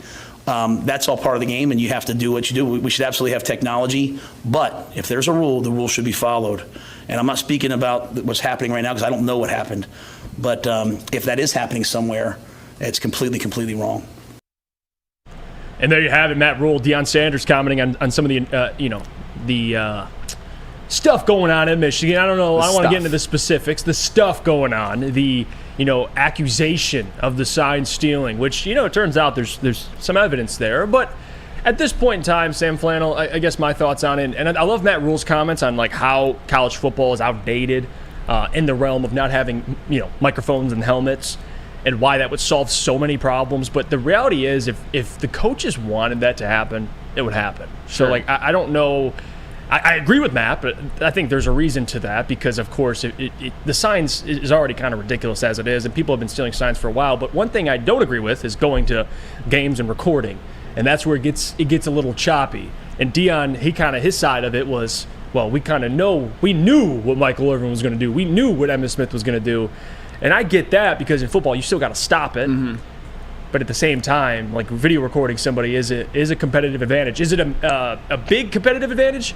No, I wouldn't say that, but it is against the rules, Sam Flannel. Yeah, and in a little bit, I do want to show you the James Franklin, because James Franklin, he was butthurt, and I want to show the clip in a little bit. But Sam, your thoughts on those 2 videos? Well, I mean, those 2 videos, I appreciate what Matt Rule and Deion Sanders had to say. And when you talk to most coaches and even a lot of national media pundits, they kind of think that this is more of a non-story than anything. Colin Cowherd even compared it to Deflategate, and Deflategate is an example of, especially with the New England Patriots, when it comes to Deflategate and Spygate, nobody remembers that. They just remember the fact that the New England Patriots were 6-time Super Bowl champions. And I'm not somebody who is very high on Brady. I think he's the luckiest quarterback who ever played. But I never even mentioned Deflategate and Spygate. I just mentioned things that happened on the field. So to me, if you go across Michigan Twitter, or even all Twitter, or X as they call it now, I should probably call it X now, you'll see a very wide range. And I'll admit that I'm not an expert on this stuff. You'll see some MSU fans who are taking a victory lap, them in their poverty football program, and just basically calling for Michigan to get the death penalty or whatever, or they're going to vacate wins. They're not going to be able to go to the college football playoff. You see a lot of that. Every single thing they've done in the last couple of years is invalid. But you also see some people on the Michigan side, some who are just asking the questions, what rule did they break? What is a scout? All that good stuff. What kind of advantage does it actually give? Would this be happening if it wasn't Michigan? So I'm kind of on a wide variety, a wide range of the spectrum of emotions, I would definitely say. My thought on this all is that as long as Michigan has a chance that they don't take the college football playoff away, which I don't think they will, as long as Michigan has a chance to go out and win the national championship this season, I am 100% cool with it, and I don't care what comes of it if they win the national championship. Lucas? Yeah, and like we know, Flynn, I'm an Ohio State fan, and even like me as an Ohio State fan, I'm pissed for Michigan fans because this is just a thing that every college coach in the nation plans for regardless if it happens or not. Like a good coach goes out there and he performs like with all of his play calling, everything, you are acting like the other team knows your plays. That's what you should do. So for people to be throwing a fit about this and this much level, like if Michigan was not arguably, and I'll say Michigan's the best team in the nation right now, if they were even the number 3 team in the nation, this would not be happening. It would not be happening. It's the Big Ten coaches and clubs just overreacting because they're like, there's a clear gap in between Michigan and the rest of the Big Ten, and it has not been that way in so long. Like even when C.J. Stroud was at Ohio State, like as an Ohio State fan, I thought you had a chance against Michigan. Right now, it does not look like there's even a chance. So that's why I think everybody's just freaking out right now. It's got to stem from that. And I think it's kind of pointless this year. Like all Michigan should be focused on is going out and winning the national championship. And I think all this bullshit aside, like even the accusations, it sounds like it's just another reason to come after Harbaugh at this point. Even though I do think some of it's legitimate, I don't think it's worth a big conversation like it has been, like such a story. But at the same time, you got guys like James Franklin commenting on it. Check this video out. This made me just laugh. I can't stand James I love this. Check this out. Are we disguising it? I mean, what happens is you get to after games and you feel like you called a very unpredictable call in a situation, and they're in the perfect defense for it. And you're sitting there saying, well, how is that? What would ever make you play cover 2 on 4th and 1 and we're in a heavy personnel group? But they're in it and you got a shot called there. You know, those things kind of make you kind of second guess, and you kind of go back and look at those things and what you need to do to disguise it. And if it happens once, that's one thing, but if it happens over and over, then you're aware of it. So for us, that's something that we always are looking at, but obviously with some of the things that are going on right now, it magnifies it. Oh, dude, James Franklin is such a clown. I like that, and it's not even like, listen, I'm not even a Michigan fan, but just hearing him, that just sounds like that sounds like just they have the perfect defense. How is that possible? It's 4th and 1 and you're running cover 2. And cover 2 is actually not that bad of a defense around. It's 4th and 1. It's ridiculous. His pride is just hurt at all times. Look at this comment. Jordan says, LOL, good old James. I need to make an excuse for why I'm 1-19 against the top teams, Franklin. Yeah. Ohio State and Drew Allen threw for like 150 yards. They weren't stealing plays then. No.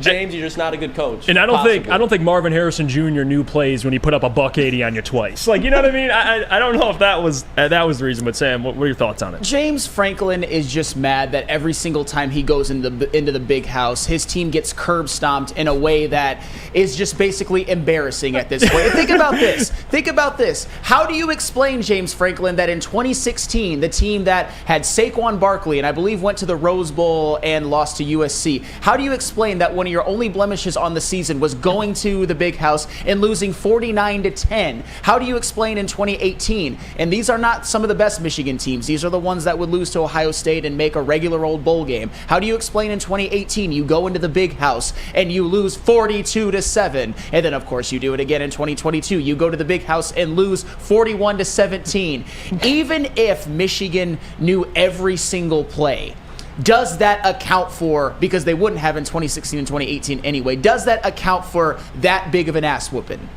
Does that? I think even if you gave James Franklin on a silver platter everything Michigan was going to do, they'd still do it.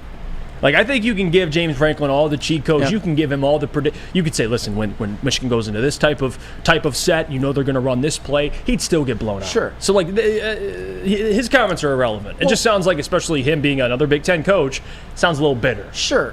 And if there's anything, like I said, when it comes to all of this, I would prefer it not to have happened. I just want Michigan to get the chance to win the national championship this season, and then we can figure out everything for the rest. Because there have been a lot of examples when it comes to college football and college basketball of teams getting wins vacated, but nobody even cares. You look at the 2004 national championship USC team. Their national championship got vacated. Their Reggie Bush, Matt Leinart, Lendale White, one of the greatest teams in college football history. Nobody cares. You look at Louisville in 2013. Their national championship in basketball was vacated. The one where Michigan finished second. Nobody cares. Memphis, the Final Four with Derrick Rose, it got vacated. Nobody cares. The Ohio Ohio State 2010 team that lost one game, and I believe won the Sugar Bowl. That was peak apex Terrell Pryor. That season got vacated and nobody cares. You look at even 2012 Notre Dame, their team that was the Manti Te'o Heisman runner-up year, the year where they were 12-0 and lost in the BCS National Championship game. It got vacated. Nobody cares. You look at even Kansas basketball. They had 5 level 1 violations. It was, I think it had to do with Adidas making payments to recruits. We all know Bill Self is crooked as hell, but in 2022 they won a national championship, and in 2008 they won one. And think about this. If you're Michigan football right now, there's a lot of noise surrounding your program, but there is precedent for a team going through these allegations and still winning the national championship, and that would be 2022 Kansas basketball. All I ask is that Jim Harbaugh keeps this team focused, has them use it as motivation to it's us against the world. Michigan, maybe it's your time to wear the black hat and wear the villain hat and just go out and beat every team's ass the rest of the year and win the national championship. Because no matter what happens of these allegations, and I think we would all agree in this room, it is more national championship or bust than ever before. It's national championship or pain and misery for me and Michigan fans all off season, because all you're going to hear if Michigan doesn't get the job done is, you guys cheated and you still couldn't win it all. So please just win it this year. Win it this year and nobody can ever take it away from you. They can never take away the memories no matter what. And hell, we don't even know what the results of this is going to be. People act like Michigan is just cooked already. Let it play out, guys. This will be a positive for Michigan, I think, in the long run. Yeah. Speaking of positives, you know what else is a positive? Going to Lady Jane's, getting your hair all fixed up, Sam. Could you tell us about our friends over at Lady Jane's? 100% I can. Lady Jane's is where I get all of my best haircuts from the best stylists. You can come to Lady Jane's Haircuts for Men for an award-winning haircut experience. Register to win a trip of your dreams and all expenses paid suite for the 2024 NCAA tournament. That's right, no expense spared for you and 5 of your best buds. Lady Jane's Haircuts for Men, open 7 days a week. Walk in anytime. It's wicked awesome. Now, coming to Woodward Sports, Woodward and Main Street, the Woodward Sports Network Detroit Lions show. Catch Gabrielle D. Phillips, Matt Broder, and Terry Foster for all the latest news on your Detroit Lions every week. Only on the Woodward Sports Network YouTube channel and woodwardsports.com.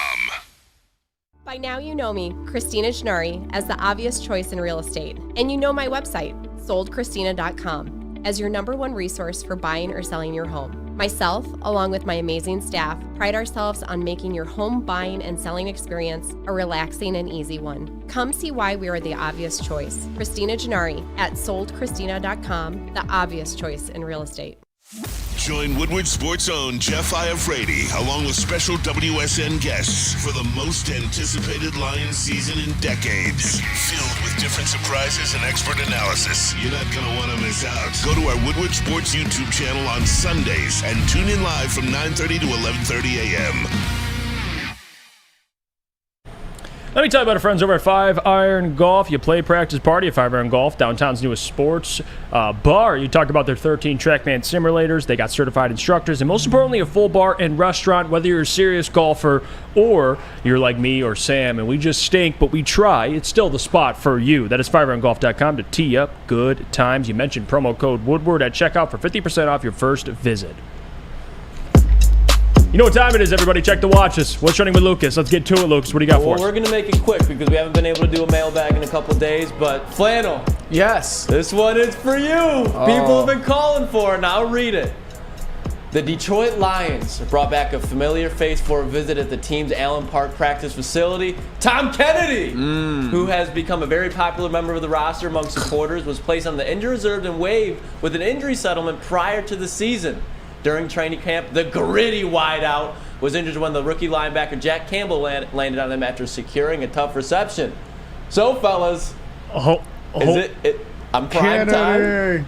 And these JB? Is it going to be TK85 time? JB, what do you think? JB, cue the Undertaker music. Oh, come on. Because we thought he was dead. Tom Kennedy! He is back. There's Tom Kennedy. He should come out like with this. Like they're on the practice field. You just see Tom Kennedy coming out of the practice. Everyone's like, oh, "Who is that? Is it? I thought he was dead. Is that Tom Kennedy?" And he's just mean mugging everybody. I'm back. You thought I was dead. But I'm back! TK85, baby. The full heroization of small. Oh, they even mentioned in that disgrace of a news press that he's gritty. The gritty wide receiver. You know what that is code for? No talent. That's what it's code for. The fan favorite. They basically just called him a fan favorite. Eric Allen says it'd be funnier if he rose from a casket. Like he comes out of the casket too. He comes, He is still getting 0 receptions this season. That's happening, You folks. remember that, Sam Flannel? 0 receptions. I will be enjoying my coffee. Not Neil Rules, not Spencer Rexers. I will be enjoying my coffee. You owe me a coffee if it doesn't happen. Fine. Week 18 against the Minnesota Vikings. Week 18. Tom Kennedy, touchdown. Touchdown, Tom Kennedy. Touchdown. Through the air, on the ground. So he can have the first one of his career. Book it. Oh my Book it, Sam Flannel. Book it. Man, Tom Kennedy's a useless NFL player. Yeah, no. That's just facts. No. Listen, some people don't know about the man they call TK85, Sam Flannel. He comes out on that practice field, everybody puckers up. The respect level is at an all-time high for TK85. I love it. They need to have the Undertaker music. They got to have him come out of a casket, maybe even throw on one of those ski masks. They need to have Enter Sandman. Yeah. Playing and just have an Owen Tom Kennedy.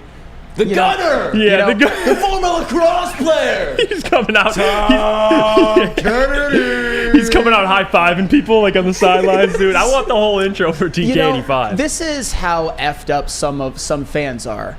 I bet you if I made a poll, who is a more beloved Detroit sports figure, Tom Kennedy or Prince Fielder, people would say Tom Kennedy. Well, obviously they're going to say, if you said Tom Kennedy or like Andre Drummond, people would say Tom Kennedy. And it's the most ridiculous thing ever. Grit is not a thing. Grit's not a thing. Ask Dan Campbell about that. Yeah. Grit is a thing. Grit is not talent. Well, that's true. Grit does not outweigh talent. It just doesn't. Hey, all you gotta say, you say TK85 5 times in the mirror, he's behind you, wide open. That's actually what happens. For a touchdown. Yeah, for a touchdown. Oh, you mean like the 0 he scored in his career? All right. It changes. Yeah. Ask Chicago about Tom Kennedy, Flannel. That was a big play. Do you think Josh McDaniels over there in Las Vegas, like they're like Josh, like someone runs into his office, like Josh, did you hear the news? He's like, what? He's like, TK85's back. He's like, no! Yeah. Hold on. He's got Devontae Adams, but he's worried about Tom Kennedy. This music cues too, the Undertaker theme. He's like, oh no, I thought he was dead. We gotta keep Hunter now. Yeah, we got. God. Speaking of, I thought he was gone. That's a player I bet you can't stand, Flannel. Oh, Hunter Renfrow is.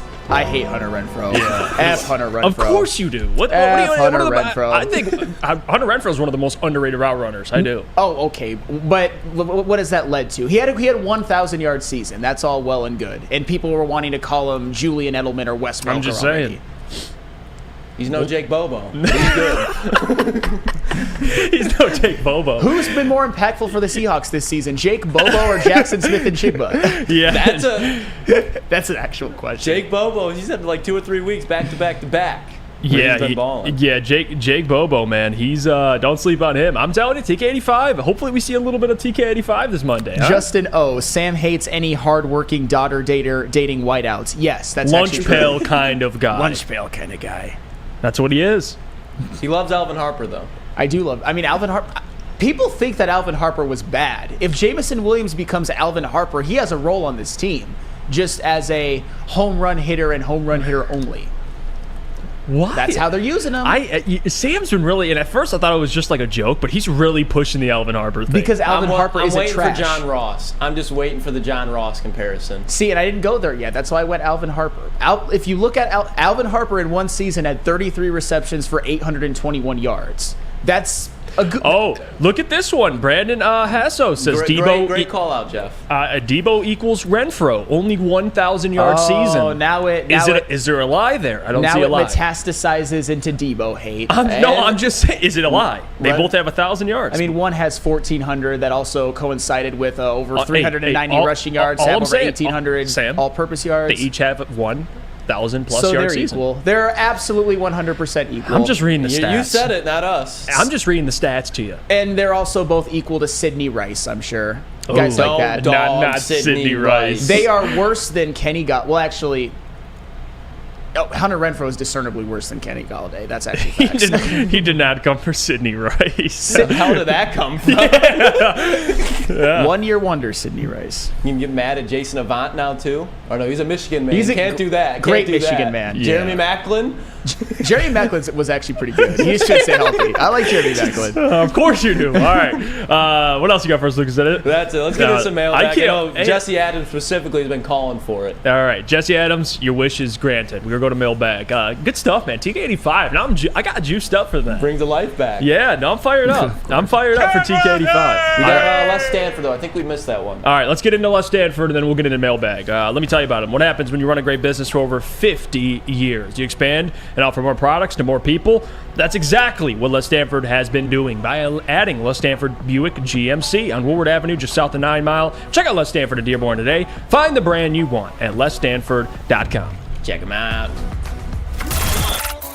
Woodward Sports' own Tom Mazaway and Sam Stick Day will be hosting our Lions postgame show after every Lions game all season long. Tune into the Woodward Sports YouTube channel for his hot-off-the-press takes, game analysis, and Kool-Aid sipping celebrations. You won't want to miss it. Join Maz, Stick, and special guests each week immediately following every Lions game, exclusively on the WSN YouTube channel.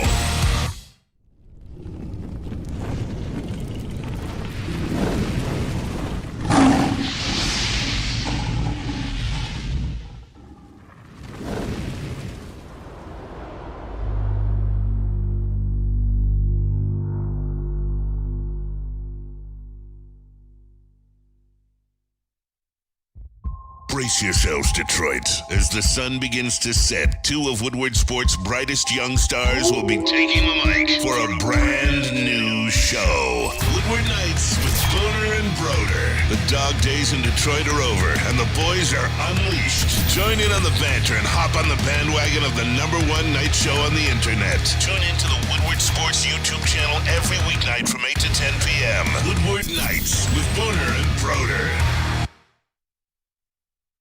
Oh, man, these comments are killing me. Welcome back. It's the Morning Woodward Show here on the Woodward Sports Network. We're going to get the mailbag. We'll get to some questions. Let's get to the first one here that I saw come in, and we'll start us off. Let's see here. Let's see. Robert Lane, the corpse of TK85 under 1 TD this season. And by the way, Robert Lane, he knows about me saying people are the corpse of this and corpse of that. Maybe I should say the corpse of TK85 because he will rise once again, like the Undertaker. You'd be accurate calling it a corpse, but just for the reverse jinx. How can it be a corpse if it was never alive? There you go, JV. Look at that. The corpse of TK85. A dirty burrito. Shout out to you. Mailbag. Why does Sam always wake up and choose violence? He was such a sweet boy years ago. He was such a sweet boy. That's my little boy. Why do you choose violence, Sam? I mean, I just say what's on my mind, and some people don't like it. To be fair, Flannel is under heat 24 hours of the day, 7 days out of the week. He's in the pressure cooker consistently. He could just be chilling on his phone at home, and he's just getting hate comments under our reels at home. Sir James, WWTKD, what would Tom Kennedy do? Now he's Jesus. Jesus Kennedy, right? This question, Cy Gray, mailbag. Learning that Lucas is an Ohio State fan is like reliving the Fat Boys breakup of '87. That shit hurt, man. Hey, look, he's betrayed. As of right now, as long as Ryan Day is the head coach at Ohio State, I'm with the wind Ohio State fan. Like I'll openly admit it. Like you will not find me investing a large amount of time in Ohio State football until Ryan Day is out of there. Make Brian Hartline the head coach, and then we'll get back to a program that could potentially beat Michigan. Steve, actually I'll get to Ty's and then I'll get to Steve's. Mailbag, Ty says, is Ben Johnson not using Gibbs and J-Mo to their full capabilities? Not sure if he's good as everyone has made him out to be. I'm thinking Mike McDaniels could use them better.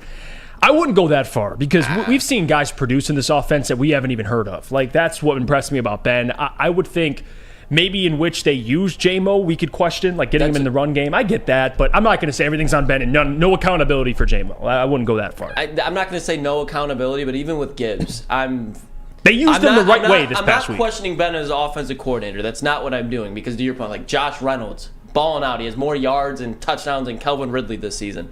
But I am questioning if he truly ever had a plan on how to use Jameson Williams. And I'm truly questioning if he has the correct plan. And I'm not saying that he's wrong, I'm wrong. I'm questioning, because Flannel does it a lot. We're all allowed to do it. I'm questioning Ben Johnson's use of Jahmyr Gibbs and Jameson Williams right now because there's no denying the talent, but there's denying the usage and how they've been used, and I'm not liking it. Steve says, Sam, I'll make you a bet. If TK85 doesn't have a single reception this year, I'll send you all lunch one day. But if he does get at least one catch, you pay off my mortgage. Okay, now. Take it, Flannel.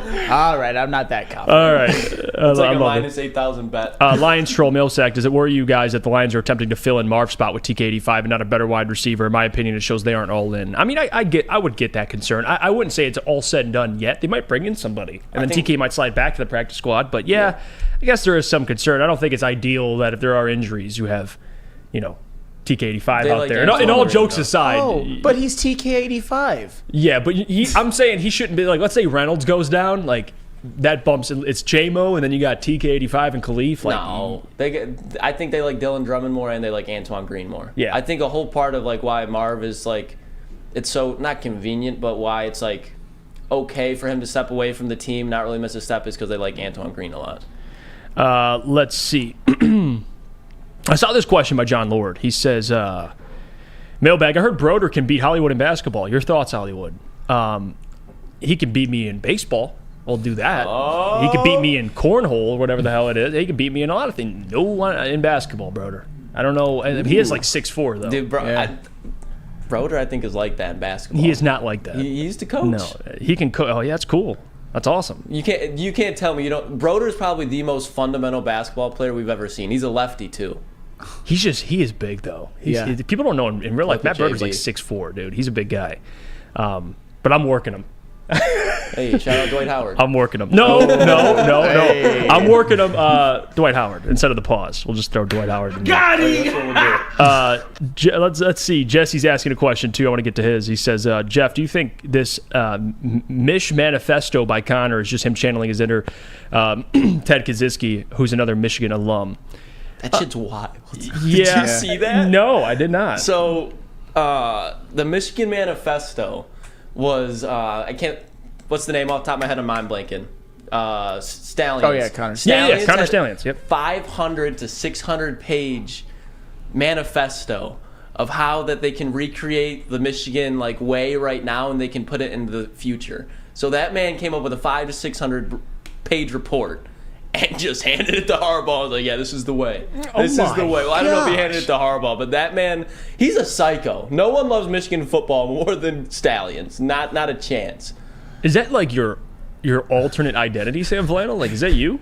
I'm Connor Stallions. No, though, I was actually happy to hear about that, because it gives more credence to the whole, my goodness, this guy's just a maniac. Not that it's systemic. Obviously, I don't know the facts or anything like that. I don't know everything. We'll see how it all comes out. But I was actually happy to hear that news. And by the way, I do know who Ted Kaczynski is. He's the isn't he the Unabomber guy? The Unabomber? Yeah, I'm pretty sure. Yeah, I think so. Which is Jesus Christ.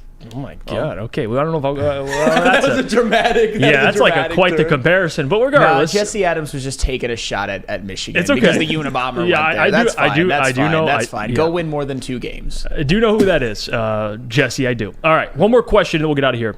We'll see if we can grab one here. Brandon Hassel says, with Goff, Demo, Reynolds, and St. Brown all balling out, why does it seem like our offense hasn't really been as good as it should be? Does this worry you? I wouldn't say it worries me, because if you're winning games not without your offense being at its highest point or its best, it hasn't been as impressive as last year. To me, there's worry, but there's also damn, they're still winning football games. Sure. But the difference is you've had a defense that's been holding teams, to 6 points, to around there. Or if your defense does kind of slip up, your offense has been amazing. I'm not willing to jump off and say the offense. I'm concerned yet. Yeah. We'll see. I have faith in who they have already in-house and the personnel. We saw this offense be productive last year. I'm not going to freak out yet. Well, they were still a top 5 scoring offense in the NFL until the game at Baltimore. And now I think they're 8th. So I'm not worried about the offense. I think they're still just fine. And what's something that we talked about before the year? They're playing with the lead a lot more. They're taking a lot of time off the clock. David Montgomery, Jared Goff in that passing offense against Tampa Bay. I think the offense should be, except as it pertains to Jahmyr Gibbs or Jameson Williams' usage, is just fine. Yeah. Steve Lehman says Dahmer went to Ohio State. Yeah. Shout out Buckeyes, baby. OH! And actually, the Unabomber went to Michigan. So, you know what? Everyone, the rivalry with everything. Yeah, it's a rejoice. It's a rejoice moment. All right. We'll get out of here, guys. Appreciate you. Thank you. Tomorrow we'll be previewing some of the Raiders game, but Monday will be heavy Raiders on Monday. So we'll see how it goes tomorrow. But I'm excited, man. We're going to have a good show tomorrow. It's Friday. You know how that goes. It's always a good Friday show here in the Morning Woodward Show. We thank you for your presence. Before you leave, if you could like the stream for us, we'd much appreciate that. From the guys here at the studio, Jeff Iafrate, Sam Flannel, JB, Lucas Klotz. Thank you, everybody. Don't forget, Big D Energy, Ermanni Edwards with Maz, Heavyweights, and, of course, close your night off at Woodward Nights at the end, 8 p.m. to 10 p.m. But until tomorrow, we thank you, and we'll see you.